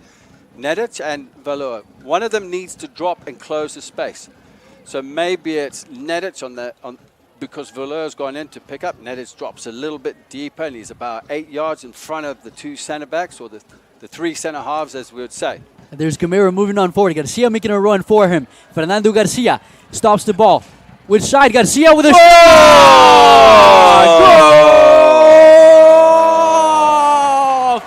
Goal! Fernando Garcia gets his second, gets a lead for Menace, and it's 3-2 at Valley. Fantastic. Fernando Garcia, give us a bow. Give us a bow. Give him a bow. Absolutely fantastic. As you can see this, again, it's Gumero. He's picked it up. He's been my man of the match so far with all the effort he's put in. What a strike there. Outside of the right foot from Garcia. This has got the fans in the stands. They're on their feet, cheering on the Menace. Could this be the turning point? The focus is stay focused off the ball. Pick up players. Make sure you're zonal. Do the right things. But look at this again. An absolute missile. Fernando Garcia had his eye on the exact spot where he wanted to put it, lays it down, gets 2 for himself. Something about that, the disguise in the shot. Short backswing, disguised outside of the foot, beating the goalkeeper, Moorfield on the near post. Defender expecting him to cut inside, maybe whip one to the opposing side of the keeper. Big surprise there. Garcia knew what he wanted to do all along. And Valor steals the ball, steps on it. Class by Valor. Turning around. Finds Nedic. Finds Yamazaki. Yamazaki 1-2 with Goldthorpe. Couldn't give it back to him. Steps on it. And now Kopani. And what a game we have here. Gates now stepping on it. Here comes St. Charles. Going back is Moss. Sewell awaiting. John Gates stepping on it. Goes around. Puts the ball inside. There's Moss to it. And it's a corner for St. Charles. Tyler Moss beaten on the far side. Credit to Tyler. His recovery coming inside. Sewell coming across, tackling with his right foot. He is right-footed. He could have got a left foot. He could have gone in with his right foot. But the recovery there from Tyler Moss, phenomenal. That's the commitment that's needed around this team. You can see they obviously got a rollicking in the locker room, which they all deserved, and now they're back. They've upped the tempo. Ball whipped inside. Dangerous. Sewell with a header. A shot by Abial there. Yamazaki on the challenge and cleared by Gamero, but a foul in favor of St. Charles. I believe it was Yamaguchi who caused the foul. Yamaguchi should have... Was it Yamaguchi or Gumeras? Just correct me on that. Oh, yeah. So, Yamazaki, I think, on the foul. It was either Yamazaki or Yamaguchi, but when the ball was cleared, the clearance wasn't good enough, which forced the foul. So it was initially Yamaguchi. Yamazaki came out for the second ball, and that's when the foul occurred. It should have been cleared first time, as Sewell cleared the lines off the corner. And it's Kuzri and Hassan lining it up. Kuzri takes it on the right foot, and what a save by Dorchin. Ball still inside and dangerous. There's a header by Abeal. There goes way over, but what a save by Marvin Dorchin. We can come back to that save at the end of the game because that could have saved the Menace in this game. Those are game savers. Absolutely fantastic. To the right-hand side, but what a corner, what a free kick here. Bending. Wow. Round the wall, just over the wall. Dorchin had a lot to do with that. Got his right hand to it. Absolutely fantastic. And then, obviously, with the second phase and third phase didn't work out. St. Charles trying to work from the backside now. There's Abial trying to go around Yamaguchi. Yamaguchi trying to recover. Abial still going. Abial ball inside for McGinnis. Too far, but then Gates is there. McGinnis in the middle. It's McGinnis trying to get a shot off. Still St. Charles. Sewell under pressure. Gates has it back. Try to go around. Shot by Kopani. Bounces everywhere. Yamaguchi out for a throw. St. Charles trying to tie this game right back up. Yamaguchi did the right thing, clearing the ball out for a throw, and so the Menace can take a breather, but the recovery runs from Nedic and Voleur, fantastic, getting into the box to block. But again, the creativity, I'm saying, for both teams in the final third has been fantastic. Kapani looks to trip over himself. Hassan with a wild volley, and it will be a goal kick for Menace, for Marvin Dorjan, and for the team that currently has the lead 3-2. And some momentum, but St. Charles certainly fighting that. They don't want to give any room for Menace to work with tonight. Yeah, the goal either side of the half from Garcia, finishing off from the first half. He's on a hat trick. Confidence will be flying. He's a player that you want to keep on. Gumero just miscontrolling that, but look at his work off the ball. Again, he's looking to put pressure there on the far side with Gates. He's working back. He's in the mix. This is what you want for your players, because then it infiltrates through the team, and then the effort is all round. There's a foul against Goldthorpe there, called as he challenged Dickerson on the header. And now Dickerson plays to Hamler. Into McInnes. Yamaguchi on the pressure, pokes it away. It's Yamazaki now for Menace. Back to Nedic, who will go back to Dorchin. Gets rid of that one. Dickerson with time and space, heads it right up. And it's Yamazaki now for Menace. Kapani right behind him, trying to poke the ball with his long strides there. Not without a foul. Menace with the ball. Now, regaining the lead very quickly in the second half, Justin, do you think that they will be rushing into a substitution or keep things as they are? I think a substitution will be coming in the 65th minute. That's the normal sequence within the Menace, unless you need to make the changes early at halftime, which I thought changes were going to be made. But Dean has put trust in his squad to come out as is and give them a chance. But I could tell you they probably got a right old blasting in the locker room at halftime, and it's evident on the field. This could be a problem here. There's the ball for Hassan. Al-Sadiq Hassan, the left-footed player. Nedic teasing him to move inside. He does go outside off the left foot, headed by Moss. Juan Kuzri down for Gates. Gamero and Goldthorpe watching Gates. Goldthorpe gets it back. Gamero trying to get it back to him. Now Gates back with the ball. There he has it, entering the box around Valor. Pass one, pass two, ball inside by Gates, trying to find McInnes. Dorchin says no to it. Gates still fighting for St. Charles until a clear lands, and it'll be a throw for the visiting side. Gates, Hassan, you can go through them all. They've got so much skill. They weave and jive. They try to cut you apart, but you could see it there with Gates. And obviously, you don't want to put a tackle in on the edge of the area as we see it happening again. But if you put that tackle in, which it looked like, I saw Voleur and Nedic says we have a player that's gone down on the far side. Valor try to find Goldthorpe, forcing a ball.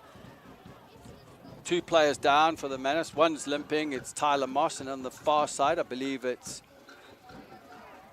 Yamazaki. I sense some changes. I sense Kunga coming in. Kunga going in as a double 9 with Fernando Garcia, moving Elliot Goldthorpe in as a 10. That is going to be needed for the Menace in the midfield. Just that strength. Maybe it's Cyrus Harmon coming in as well. Add a bit of pace. I would look to solidify the back line. I would get Nev Morgan in there. There's got to be someone. I'd rest Sewell. I'd possibly bring off Yamaguchi. Move Morgan there. As Morgan has the ball now for Menace. Morgan takes his time, poked away by Kopani. Kopani did well. He didn't dive into the initial challenge, because that's what Nev Morgan likes to do. That he'll run at you, slow down, you commit, he goes past you. Morgan on the throw. Opening up was Goldthorpe. Goldthorpe goes back to Valor. Yamaguchi back to Dorchin, has some space. Sewell showing up, Moss as well. Yamaguchi played the ball to where he had actually expected Dorchin to be. Yamaguchi now, ball for Garcia, ball for Morgan as well. Morgan, it lands on him on the header inside the box. Cross inside for Yamazaki. Puts a shot, I believe, touched barely the fingertips of Moorfield. No corners given. I believe it might have just gone over the bar then. But what a shot, what a chance, what a cross again. Morgan could have got his second assist of the night. We go back to the first half where St. Charles were falling asleep at the back, committing players. There was no pressure on the ball. Yamaguchi playing a ball in behind, and Nev Morgan with a delightful ball in there for Yamazaki. I thought Yamazaki should have finished that. But again, it's starting to open up. And like I mentioned before, the creativity from both sides in the final third has been effective. And now a chance again for St. Charles arriving at the box. Cross inside! Goal! And it's 3 for Joe McInnes. It's 3 for St. Charles. This game, yet again, is tied. Abiel there down the right-hand side, cutting into the half space in the penalty area with a delightful delivery. Sewell could have got his foot out to this. As you see, the ball was played down the line here. Here he goes. Abiel, right foot. Sewell could have actually come in and won that ball. You've got to commit yourself in the box. And there's the man with his third goal on the night in the 58th minute. I sense some changes have got to come in very, very quickly. Very quickly. And again, we've spoken about the back line. This game is tied at 3. Nobody could have seen this coming. As St. Charles, a presence in West Des Moines, in Valley Stadium. This has been a match and a half. It's now St. Charles trying to calm things down, work from the back. Again, it's the transitional pieces. RBL allowed time and space in behind. Look, RBL's qualities, he's got a lot about him. He's technical. If you don't mark him, if you don't watch him, he sneaks in behind. And then you look at Yamaguchi was drawn into the space. Then he had to recover. RBL in the box, delightful pass. And yeah, misplaced pass, and it's Abial again. Abial has a chance, goes around Yamaguchi. Abial tries to do the same thing from the last play. Abial doesn't find anybody on this chance. It'll be a goal kick for Menace, but again, a miss pass. The back line of Menace. It was Tyler Moss this time. Almost lost the lead just like that again. Tyler Moss giving the ball away in the at the back, playing it across the line. But you don't want to give it to that guy, Abiel. Abiel's dangerous. He read it. He got in there. I see that there's been instructions for, it looks like Cyrus Harmon warming up. So I'll be interested to see what the change is here. Ignacio Abial, 5'9" from La Coruña, España. He has been a great player, and as we see now, Menace are moving on forward. There's Yamazaki pacing up. Caldwell gives it back to Moorville with the clearance. Moorfield, that is. Header by Sewell into Garcia. Garcia possesses, tries to turn around. Capani with the foul. But as I was mentioning, a fun fact about Abial, he actually had 11 appearances for Southern Illinois University in Edwardsville. One of his goals last year was against LMU, where Dean Johnson will coach next fall season. Out on the West Coast, California, why not? Absolutely. What a beautiful weather in that. Just going back to this free kick, yeah. On the quick one here with Nev Gordon. There's Neville. Tries to go around Abial. Abial deals with it.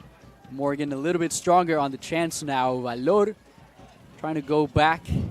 McInnes has been brilliant disrupting that back line. Yeah, he steps into that area, just in the pocket of space to stop the ball from being played across. But Valor, that was on earlier.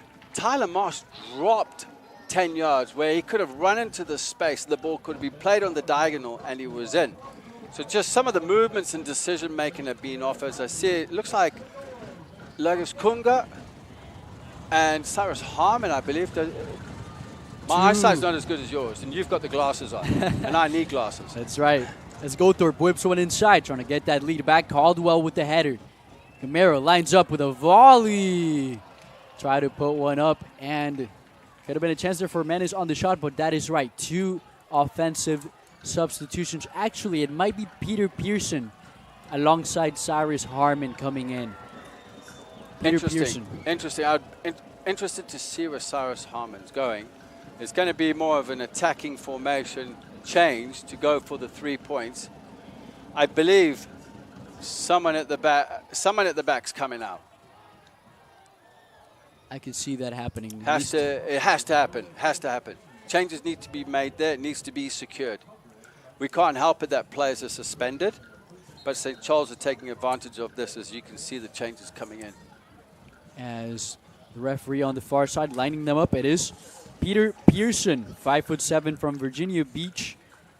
Has a lot of experience, actually played in the University of Virginia, played in VCU, a handful of teams in the USL 2, alongside Menace in 2018, has been in the system, Tormenta FC, and to add to that, played for the national team as well of his natal country, as he's got a lot of experience for him for sure, and most recently actually also played in Germany.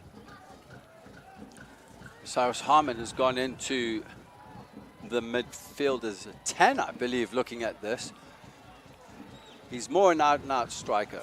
Gamero crossing side looking for Garcia, but as we mentioned, it wasn't Kunga who replaced Yamazaki. At the end, it is Harmon who goes inside into that triangle. And Yamazaki actually playing on the left wing, as we talked about Morgan, left center back. Everything else remains about the same. As Pearson replaced Nedic with the yellow card. Yeah, Pearson's in, holding midfielder. Nedic's on a yellow card. Morgan gone into left center back. Look at the commitment and pressure there from Abial. Dorchin did really well to turn and cut back. Cold-blooded move, worked out. Now Harmon on the chance. Has Goldthorpe, has Gamero on the far side. Gamero lining one up. Inside for Harmon, ball gets to Caldwell. Capani gets it back. Now St. Charles, Abial is down and alone at the bottom. Playing it to Sesma. Sesma to Capani. Hassan fighting Yamazaki. There's Abial. Capani gets it to Hamler. Good ball to him. Out to Gates. Kuzri.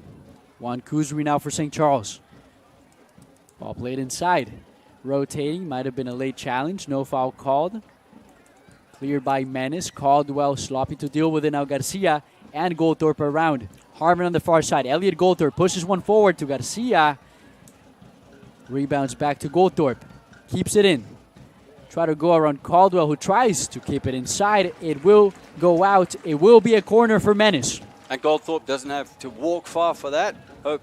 Hopefully someone can get on the end of his deliveries. He's been on point with his deliveries. On a goal for the night. Leading the team as the captain. Elliot Goldthorpe still has options in the middle. Whips one in to Sewell! Oh! Zeron Sewell! Did I just see a backflip? And he gives the crowd a flip, several flips, a goal to lead. The Moines Menace are back on top. 4 goals for the home side, 3 St. Charles. Great corner, near post again. Sewell, brave, give him credit for that. If we win this game, I'll take away all the errors you've made in the first half and some of the technical errors and being caught. But I tell you what a goal here. Sewell. And the backflip. Watch your groin. But what an unbelievable goal. Unbelievable goal. Wow. Now it's a matter of, can we tighten up at the back with the Menace?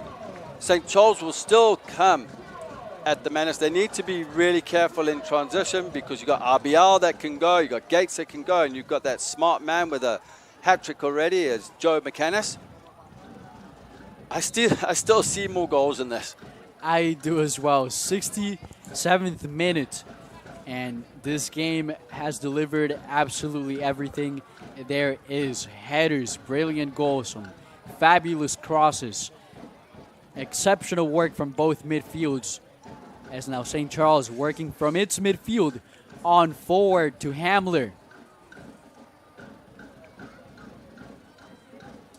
Kapani. Pearson getting a first touch there. Kuzri. 1-2. Kuzri gets it back. Kuzri around Gamero with class. Kuzri try to find Gates. Kuzri gets it back. Kuzri puts it out. Puts it to Hassan. Morgan has to get their first miscommunication there. Fortunate for him. Whipped the ball out to the midfield. Just watching Tron, this is where St. Charles is so dangerous, and this is where there needs to be more focus as far as off the ball. The Menace backline's being pulled towards the ball on the far side. If we look at that in those areas, Joe McInnes is very smart. He's working off shoulders and in between lines, similar to what Goldthorpe does for the Menace. He had an ample load of space there. Nev Morgan, as soon as that ball was lost from the Menace, he should have just transitioned in, recovered, do the job first, face what's going on, and then deal with what happens next. It didn't happen. It could have been dangerous, and the Menace were lucky in the end. And this is how goals are conceded. Juan Kuzri. Down to Abial. Abial was offside, called by the line referee. As this crowd is very lively, the Moines Society on the left side doing the Skol chant. What a game this has been. And recognizing the substitution there with Peter Pearson coming in for Menace, do you think they maybe wanted somebody with a very quick, very steppy, bouncy presence in the middle? Yeah, I think there's something about Nedic that's missing. He doesn't seem like the player he was, the Nedic I saw last year. No, maybe something's going on. You never know. There's a lot going on maybe in his life. But it was a little different. I didn't see much of him here, where he's normally getting himself about, putting in tackles. You know, he's on a yellow card, so that's 5. He'll miss out next week. He's available for the playoffs. But also, when you're talking about Peter Pearson, he's just going to add a bit of pace in there as he goes in for the tackle. That's what you're going to get from him. They need strength in the midfield. They need the cover. And now Gamero, sweet move by Garcia to get it to him. Gamero looking for Harmon. Goldthorpe is near. Rotating around. Harmon decides to go back to Pearson, who plays it back to Sewell. Yamaguchi to Gamero. Valor right by him. Gamero using that pace, getting around. Swept by Dickerson. Now is Gates stepping on it to finding Juan Kuzri. Eyeing the ball, getting it to Hassan. Al-Sadiq Hassan. Harmon with a late challenge in the middle. No booking. Seemed like a light challenge, even though it was a slide from behind. Very dangerous. Yeah, look at the quick free kick here as well. This could be dangerous. Peter Pearson, I'll talk about it in a bit, something that I've noticed. Hassan on that left foot gets a shot off. Bounces off a few bodies. He'll be repossessed by Marvin Dorchin. Yeah, so before Pearson came in, Valor likes to go a little bit forward. He likes to go forward. You know, this is going to allow more space. Pearson will sit back, so there's a little more of communication there. If one's going, the other one's going to sit in front of the back three to block the passing lanes. Now, that's brilliant there from Harmon coming in between the lines. Before, there was too much of a gap from the attacking third into our defensive third on the halfway line, and that was causing problems in transition.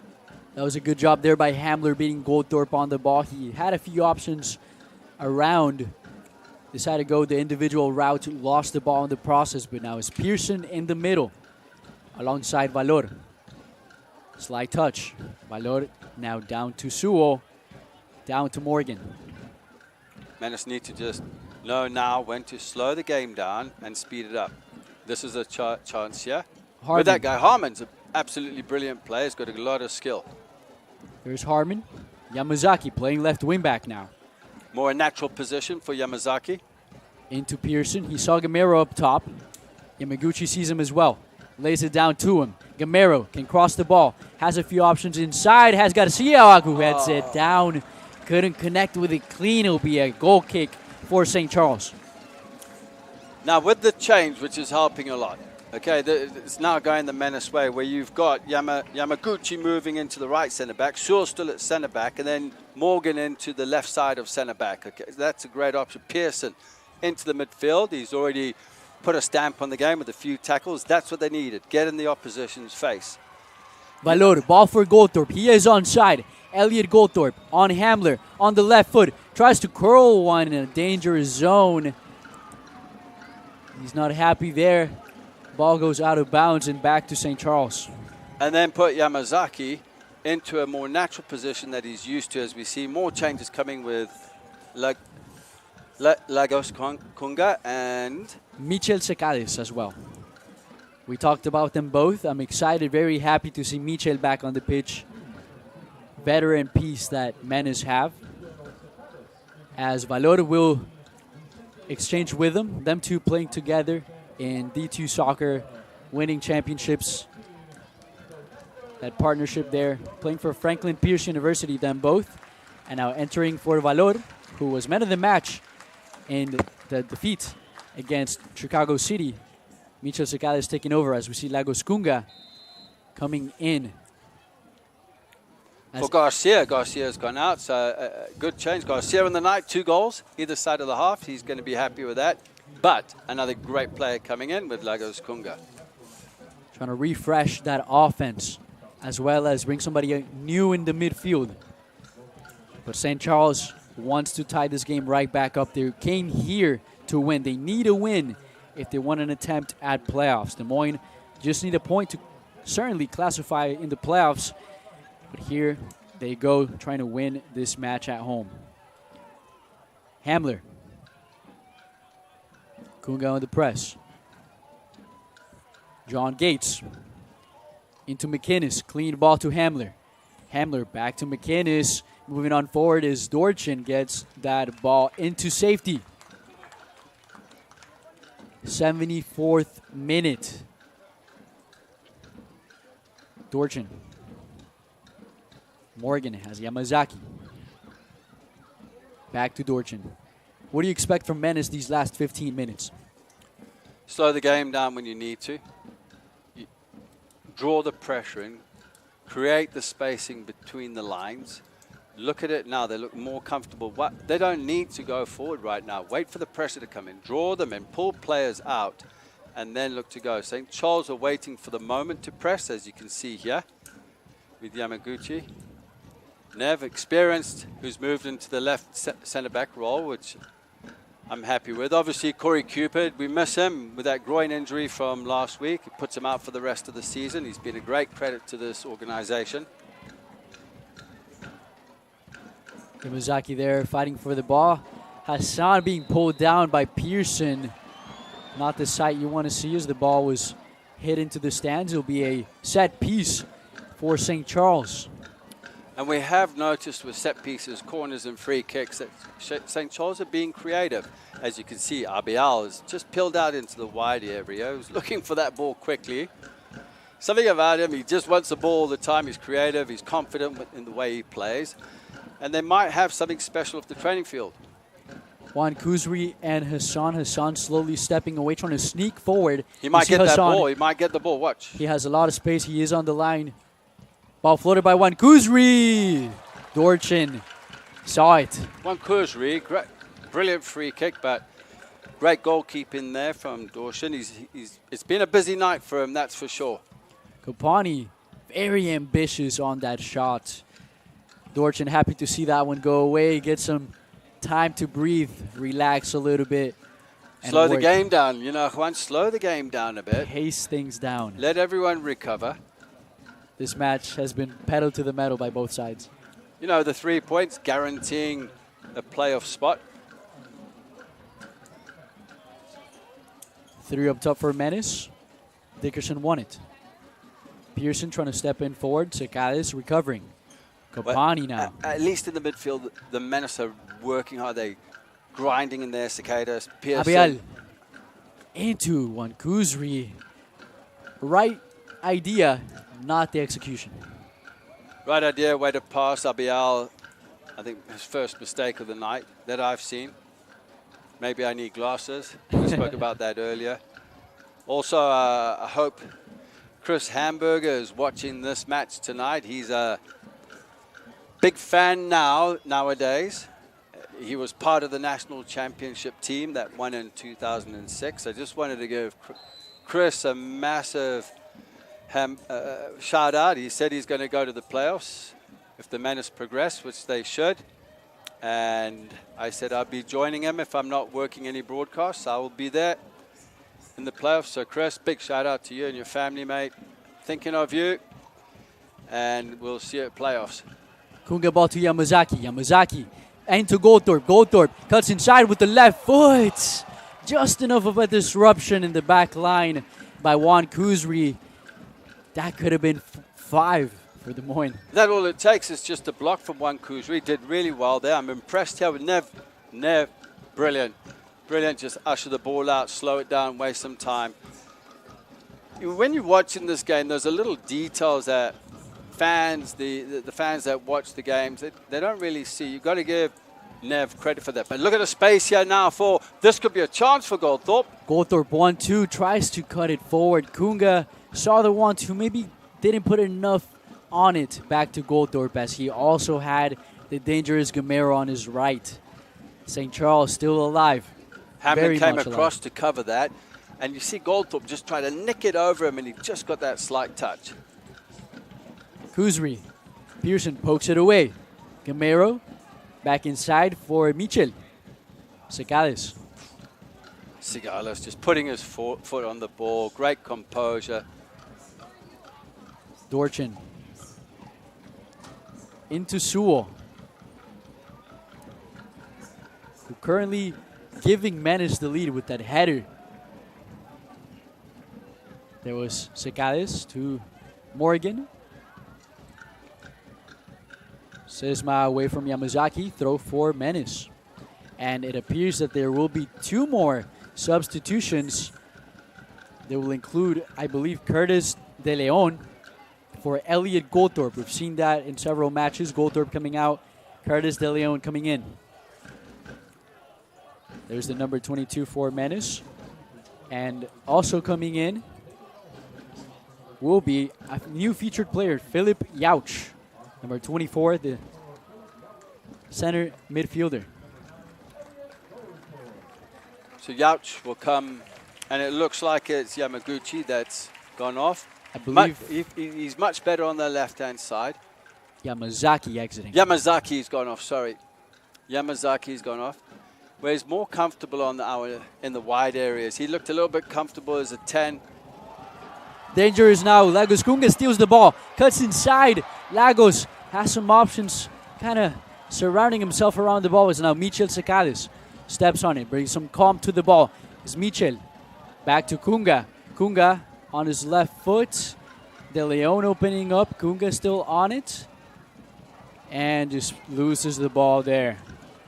I want to see Kunga recover here quickly. Didn't quite get the ball out of his feet on the initial chance in the penalty area. Made it difficult for himself.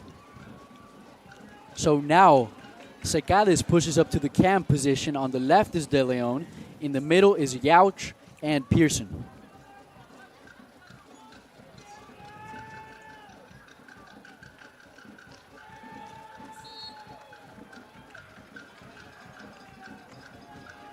That is what it looks like right now for Menace. Harmon on the ball. Stolen, Avial. Try to go around De Leon. Pearson fighting away, pokes it out of Avial, bounces back on him. Throws St. Charles, try to take it quickly. Sesma playing it back. Yeah, Miguel more of an attacking player. Gone into an attacking midfield role. Still needs to do a job off the ball and drop in when needed. If St. Charles starts sending players forward, especially the outside backs like they did in the first half with Sesma, more Sesma than Hamlet could be an issue, but they haven't really been doing it. They've got to they've got to do something just now in the next 8 minutes or so here, Juan. But I do like what the Menace have done. They've brought in some players that can solidify off the ball, behind the ball, where they can have 6 behind in transition, and it's done quickly. Now putting pressure on, as you can see here from Pearson.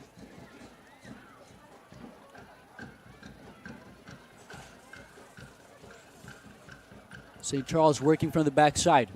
Stolen by Gamero. Gamero going into the box now. Gamero puts it in for Michel. Couldn't reach it. Now Hassan has a chance for St. Charles. Sekali striking back, putting on the press and putting a foot too far forward.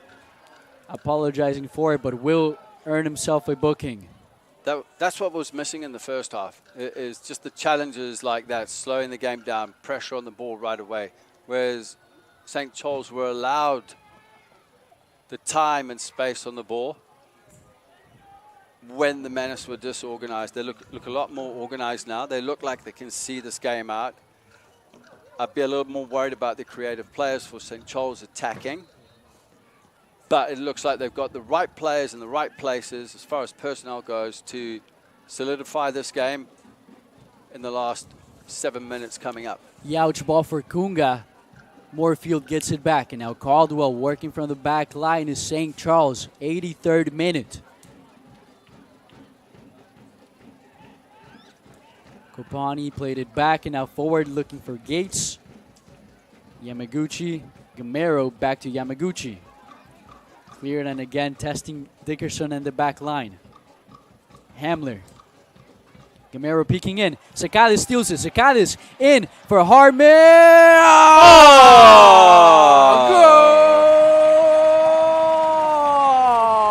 Goal for Des Moines Menace. It's Cyrus Hartman assisted by Michel Sakadis. It's 5 for Menace. It's 3 St. Charles. That could be the nail in the coffin. I'm not going to talk too soon, but as we look at this again here, Miguel Sakadis playing that ball through here for Cyrus Hartman. Takes it on his right foot, just under his foot there. Great technique, putting it past the goalkeeper. Moorfield to put the Menace 5-3 up. Great technique. Juan, I think that could be it. The nail in the coffin. I'm not going to talk too soon because last week we saw goals in injury time. That is right. Anything could happen. And as you hear, the crowd cheering for Cyrus Hartman, currently giving Menace a more comfortable lead, reviving the offensive Menace after a short drought. And now Gamero working that side non-stop tonight has been fantastic. St. Charles, can they bounce back from it? 85th minute. It is Dickerson. Kunga showing some press. Gates, back to Hamler, back to Gates, couldn't hold it. And now I'm a little surprised, St. Charles, this starting lineup has been very efficient. They've had no substitutions thus far. No, they haven't. I thought when I looked over, it looks like they're lining up some players to come in. I'm going to give St. Charles credit. I think they've got some very good players amongst the team. Maybe just be a little more disciplined in transition. They looked like it was offside as the flag goes up on a near side. But in transition, Juan, I mean, they're very creative. Maybe some inexperience. I've been looking at the scores. They've had results. They've won 6 games. Their Saul's gone down. We do know that he has been injured. He gave a thumbs up, I think. Hopefully he's okay. They have no subs left. Troutman can come in. He can. That is true. But I don't think you would want to risk that. As Ryan Troutman, who's also had a fantastic season in goals. Featured in the Team of the Month as well. Didn't allow a single goal into his net in June. How about that? Credit to him and congratulations. Team of the Month for June for Ryan Troutman. Troutman very excited to play another season at Louisville. As we see the substitutions for St. Charles, several of them. As we see them line up. Juan Kuzri will exit. Kopany is also leaving the field. I believe Gates is staying. Exiting is Joe McInnes. Have to talk about him. McInnes, a hat trick of goals, and they've been very good, very poised, clinical, fantastic performance by him tonight. Joe McInnes with a hat trick. exits the match. He has a great future. He's a good footballer. He's brave. He gets into areas. He looks like your typical goal scorer in the penalty area. He's hungry for goals. As the changes come flying in now to give the players that have come up in, you can see they haven't made changes, but to get everyone in, you made this journey up, the 7.5-hour journey from St. Louis. Menace want more. Harmon puts on a move. Harmon still on the ball, goes around, has a chance inside the box. Ball goes wide. Out. Yeah, it just went out there. Just wide, but we both saw that flag go up. Yeah, and now you can see the Menace enjoying this match. It hasn't been easy. Lots of frustration, lots of work to do as we see another change coming in. It's Hassan. Is that Hassan going off, I believe? Al-Sadiq Hassan, that's right. Great player as well. Lots of technical abilities, creative, makes things happen. But again, it looks like St. Charles are conceding. They want to give everyone a match here that's traveled with this team. We'll tell you who came in for St. Charles. Number 25, that's Ian Drake with curly hair in the midfield. And Gamero, touch into Yauch. Around Pearson, now ball for Drake. Drake down to the bottom. Abial, chance for St. Charles. Stepping on De Leon. Abial floats a ball past Dorchin, who just taps it enough. Still St. Charles possession. Fake shot around Pearson. Ball filtered inside. Has to be cleared by Yauch. Yauch, right time, right place. Just in the area to clear the ball out from Foley. St. Charles moving on forward. Sesma lines one up. Takes a shot. Dorchin dives just in case, but that ball went well wide. 89th minute. Dorchin had it covered. Going right. Just did enough with the dive. It was going well wide and out for a goal kick. It's now time slowly going by. Not expecting too much to be added into extra time, but we will see as Dorchin clears the ball away. Added time, I suspect about 4 minutes. As there's a challenged head injury, definitely have to stop the game. Those are the rules. Sorry blows the whistle right away as both players are down. It looks like one of them is Miguel. It's Yauch. It's Yauch just came on. Philip Yauch, and if we get to see the number, we'll tell you who it is for St. Charles. Hope that he's okay getting currently checked. Was it a clash of heads? Yeah, a clash of heads, both of them. I mean, it was fair. They were both going for the ball. Looks like Zero Sewell's getting some treatment from one of the St. Charles players. Looks like it's Habial. No, actually, it's not. It's Nev Morgan. As for St. Charles getting up and back on his feet, might be Martin O'Toole. We don't have him listed on. He's the only player here that we have that isn't numbered, but it might be Martin O'Toole. 5 minutes added time. 5 minutes. Man is certainly outlasting St. Charles in that pressure. They were down, I believe, at least once, maybe twice in this match. Twice they were down. Two went down before half. Then Fernando Garcia, either side of the half, scoring goals, putting the Menace 3-2 up. Then McInnes with his hat-trick, bringing it back to 3-3. Dean Johnson made some changes, solidifying some areas of the field, adding a little more strength and ability, and it just opened up for the Menace where it extended the lead to 5-3. Harmon trying to extend the lead even more.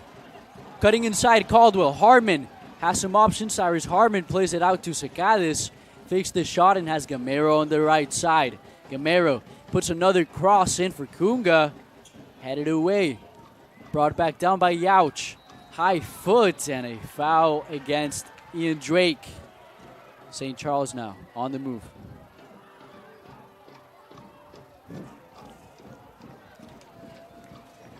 Ian Drake plays it back to Caldwell. Down to Sesma. 92nd minute. Sesma trying to connect on forward. Abeal plays it up. Tried to get it to Mitchell Foley. Mitchell Foley, number 22, playing striker for St. Charles. He replaced McInnes. One last breath for St. Charles. Can they move on forward? Can they score as time runs down? 3 minutes left still. There's Foley. Ball into the middle. Sewell, light clearance. Sesma gets it back. Caldwell. Dickerson. On the left foot. Plays it out. Moving on forward is St. Charles. Is anybody inside waiting? Cutting inside and around. Still is St. Charles away from Abeal. Morgan moving it forward. De Leon. Poised, plays it back to Morgan. Danger is there. St. Charles can get it back here. Sewell steps forward, and Abeal went down after the play. Abeal still down.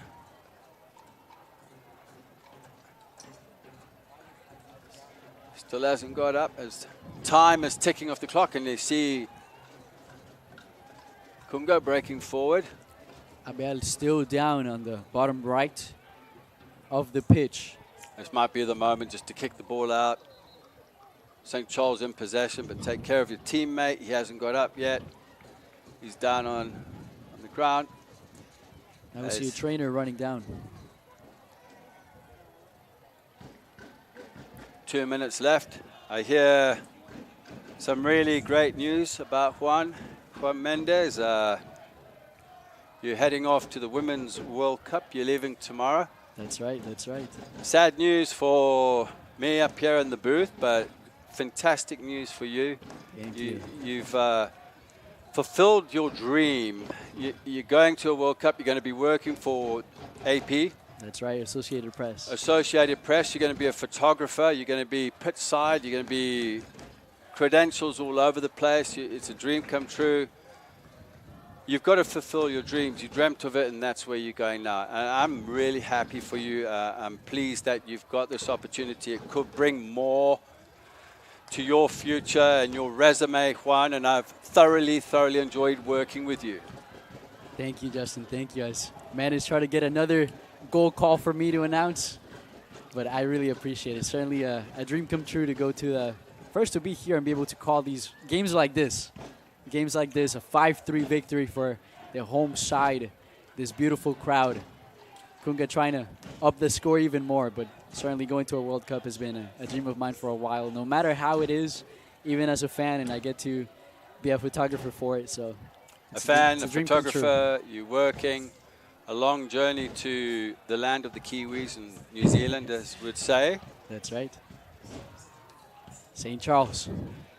And who knows where that could lead you from there, Juan?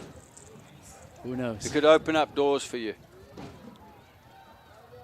As that ball exits the pitch, we've hit 95 minutes.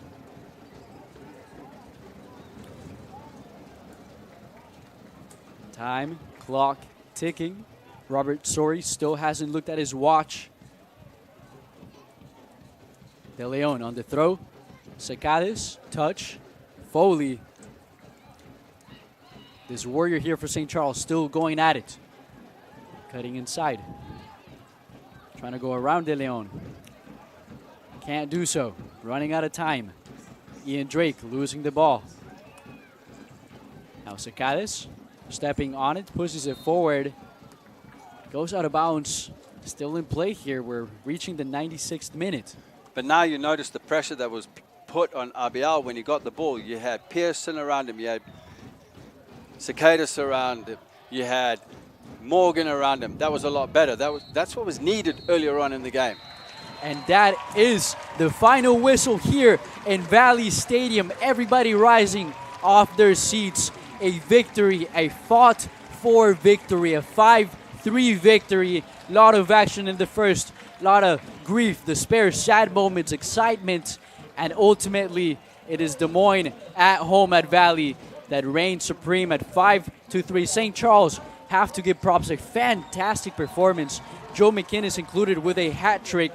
Nonetheless, it is the home side that move on forward and guarantee a spot in the USL 2 playoffs. Justin. I'm still taking everything in right now, to be honest with you, Juan. This has been one of the most entertaining matches I've seen here in a long time at Valley Stadium. 8 goals in it, end-to-end, lots of technical ability, lots of skill, players in their faces, putting in tackles. The Menace have come out. The Menace have come out with this win in the playoffs now. In the playoffs. With that, we will go into a break. But stay tuned because we have highlights for you and much more. We will be right back here on CISN. Need orthopedic care today? DMOS Orthopedic Urgent Injury Clinics in Ankeny and West Des Moines are open 6 days a week. No appointment necessary. Our 2 convenient walk-in clinics offer you full access to dedicated orthopedic specialists. Wait times and costs are generally less than an ER visit. Check hours of operation and wait times instantly at DMOS.com. DMOS Urgent Injury Clinics in Ankeny and West Des Moines, helping you get back to living.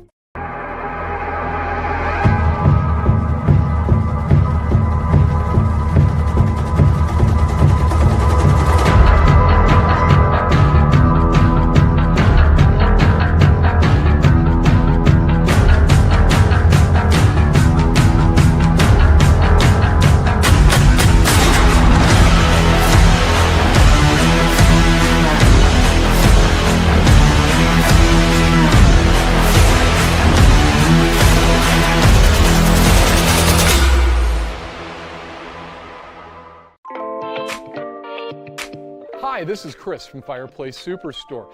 Spring will be here soon, and our selection of patio furniture is fantastic, but it won't be that way forever. If you want to get furniture for your deck this summer, come see us now. All the best brands and the best selection. And if you want a special order for this summer, we still have time to do that. Come see us now, Fireplace Superstore, 109th and Douglas in Urbandale.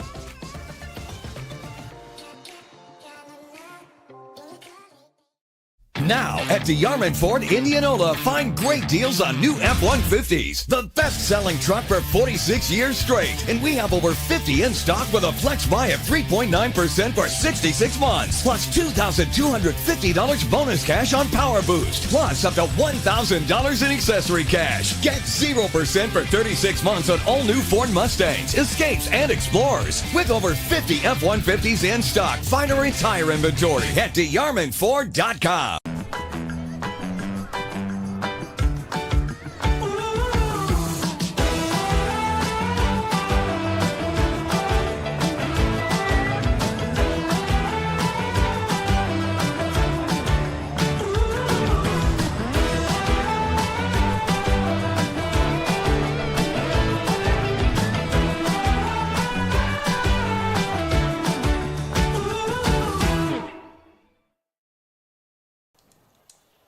Welcome back to this conclusion of a USL League 2 match from Valley Stadium. We see Elliot Goldthorpe there signing some posters, some jerseys here.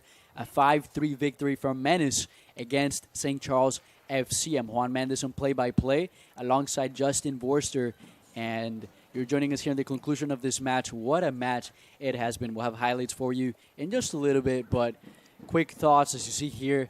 The great crowd that we had today, amazing weather, and Menace are in the playoffs.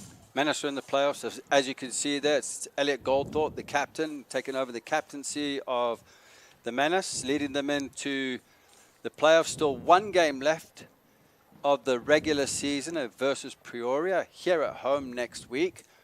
But this is what the Menace are about. Win, lose, or draw, excitement. Last week was a different story. They will be out there, they will thank the fans, and they will sign autographs. And this is what it's about, bringing the community into the team environment. And credit to the Menace organization. It's been absolutely fantastic. But what a game today, end-to-end. St. Charles came here to entertain. And that's what they did tonight. And they gave the Menace a hard time. But in the end, the Menace came out with the result. Getting the extra 2 goals, it was a nail biter, but I think that was a nail in the coffin, and it just stretched them away in the end. Have to take my hat off as well for St. Charles. Lawrence Olam doing fantastic things for that team.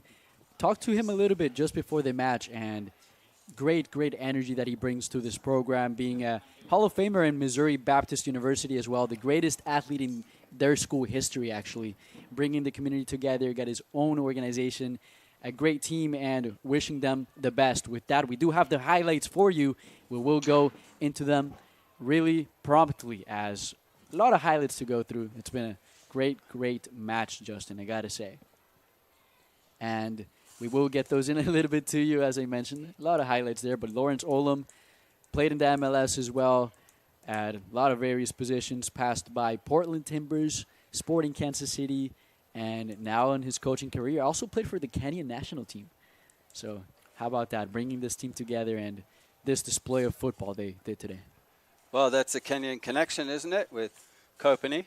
Kopany, who went off, he was good. He put in a shift, and he was a major problem for the Menace. And then, you know, when Pearson came in, and you know Miguel came in, and Jouch came in as well. I mean, then there was a little more organization in the midfield. Things seemed to combine and work as far as the relationships between players go. And that's what the Menace needed, was just they needed players to get in your face and put the tackles in, you know, so they needed that. That is right. With that, we do have highlights for you now as we prepare them here. Goldthorpe still signing some posters. With that, let's get straight to it. The first goal, it was Neville Morgan on the far side, working really early on. See somebody on the far post. It is Elliot Goldthorpe, one touch in, slots it down for 1-0. And what a goal to start off the match there, Elliot Goldthorpe, from a fine delivery. Yeah, Hassan on the ball, showing great technique. Yeah, I was talking about Yamaguchi with the recovery. In fact, going back to that, Sewell had some work to do, but look who it was for the first goal out of the hat trick was Menace for St. Charles. Then again, ball floated inside, bounced off of Yamazaki. Kapani turned around by Juan Kuzri there, and there was a foul there on the pitch. Certain complaint there in the middle. And then after that play, we have here the scare for Menace, as moving on forward, ball for McInnes. Played on through Tyler Moss, tried to recover, but McInnes, a shot in for Dorchin, and a brilliant save there. And Dorchin with the quick delivery, and look at this again from Goldthorpe. Just the ball played inside, the patience again. Played it to Garcia, there's the finish. He recognized the pass just like that. Brilliantly done, and that was the first of Garcia. And that was at the end of the first half. Other side of the half, Ramirez with a great ball in for Garcia onto his right foot, great technique, short backswing, putting the Menace 2-1 up. His second, just like that. Well done there, but St. Charles right back at it. Chance 1-2, very quickly touched there. It was Abeal, stops, puts the ball just as good on McInnes' foot. There's the finish, and McInnes with the ball there, tucks it into his shirt. What a game he had, certainly. And then, out of anybody, Saran Sewell. Sewell showing his strength and power, getting in front of the defender on the near post. And look at that, the gymnastics in him with the backflip, putting the Menace 3-2, 4-3 up. And here we have the final. Cyrus Harmon, Michel Secales finds it, lays it out to him. There's the goal, the composure, the celebration, and that concluded this match. A 5-3 victory for the home side, and what a game it has been. With that, I've been Juan Mendez. As mentioned, this was my last game here at CISN for this Menace season. There'll be somebody else on play-by-play, but Justin Borster will be back. As a quick farewell here, we will go back on camera to say goodbye to y'all. And a big farewell. Thank you. It's been a great season here in Des Moines, a regular season. Hey, everybody. But yeah, as mentioned, it's been a great season here with you, Justin. I had a great time doing play-by-play alongside the best commentator I could have. And a great Menace season now going into the playoffs. And I'll get to watch from New Zealand as they go on through the playoffs. I'll be going to the Women's World Cup to be a photographer for the Associated Press. But thank you, everybody, for tuning in, as always. Much love. Yeah. All the best, Juan. That's all I can say. It's been a pleasure working with you. You've been great again. The organization bringing fantastic people to work here. I've been amongst a lot of guys who've come in and broadcasters as play-by-play, and you're another one I've worked with. You're another one that I can network with. So, hey, all the best with the future. It's been great working with you, and safe travels, my man. Absolutely, absolutely. I'll bring souvenirs. But with that as well, I have to point out, Randy, our producer, has been fantastic tonight as well. All our camera work here at CISN. With that, that is our farewell, my farewell as well, here from the Moines Menace Soccer from CISN. Thank you very much to everybody that tuned in. Have a great night.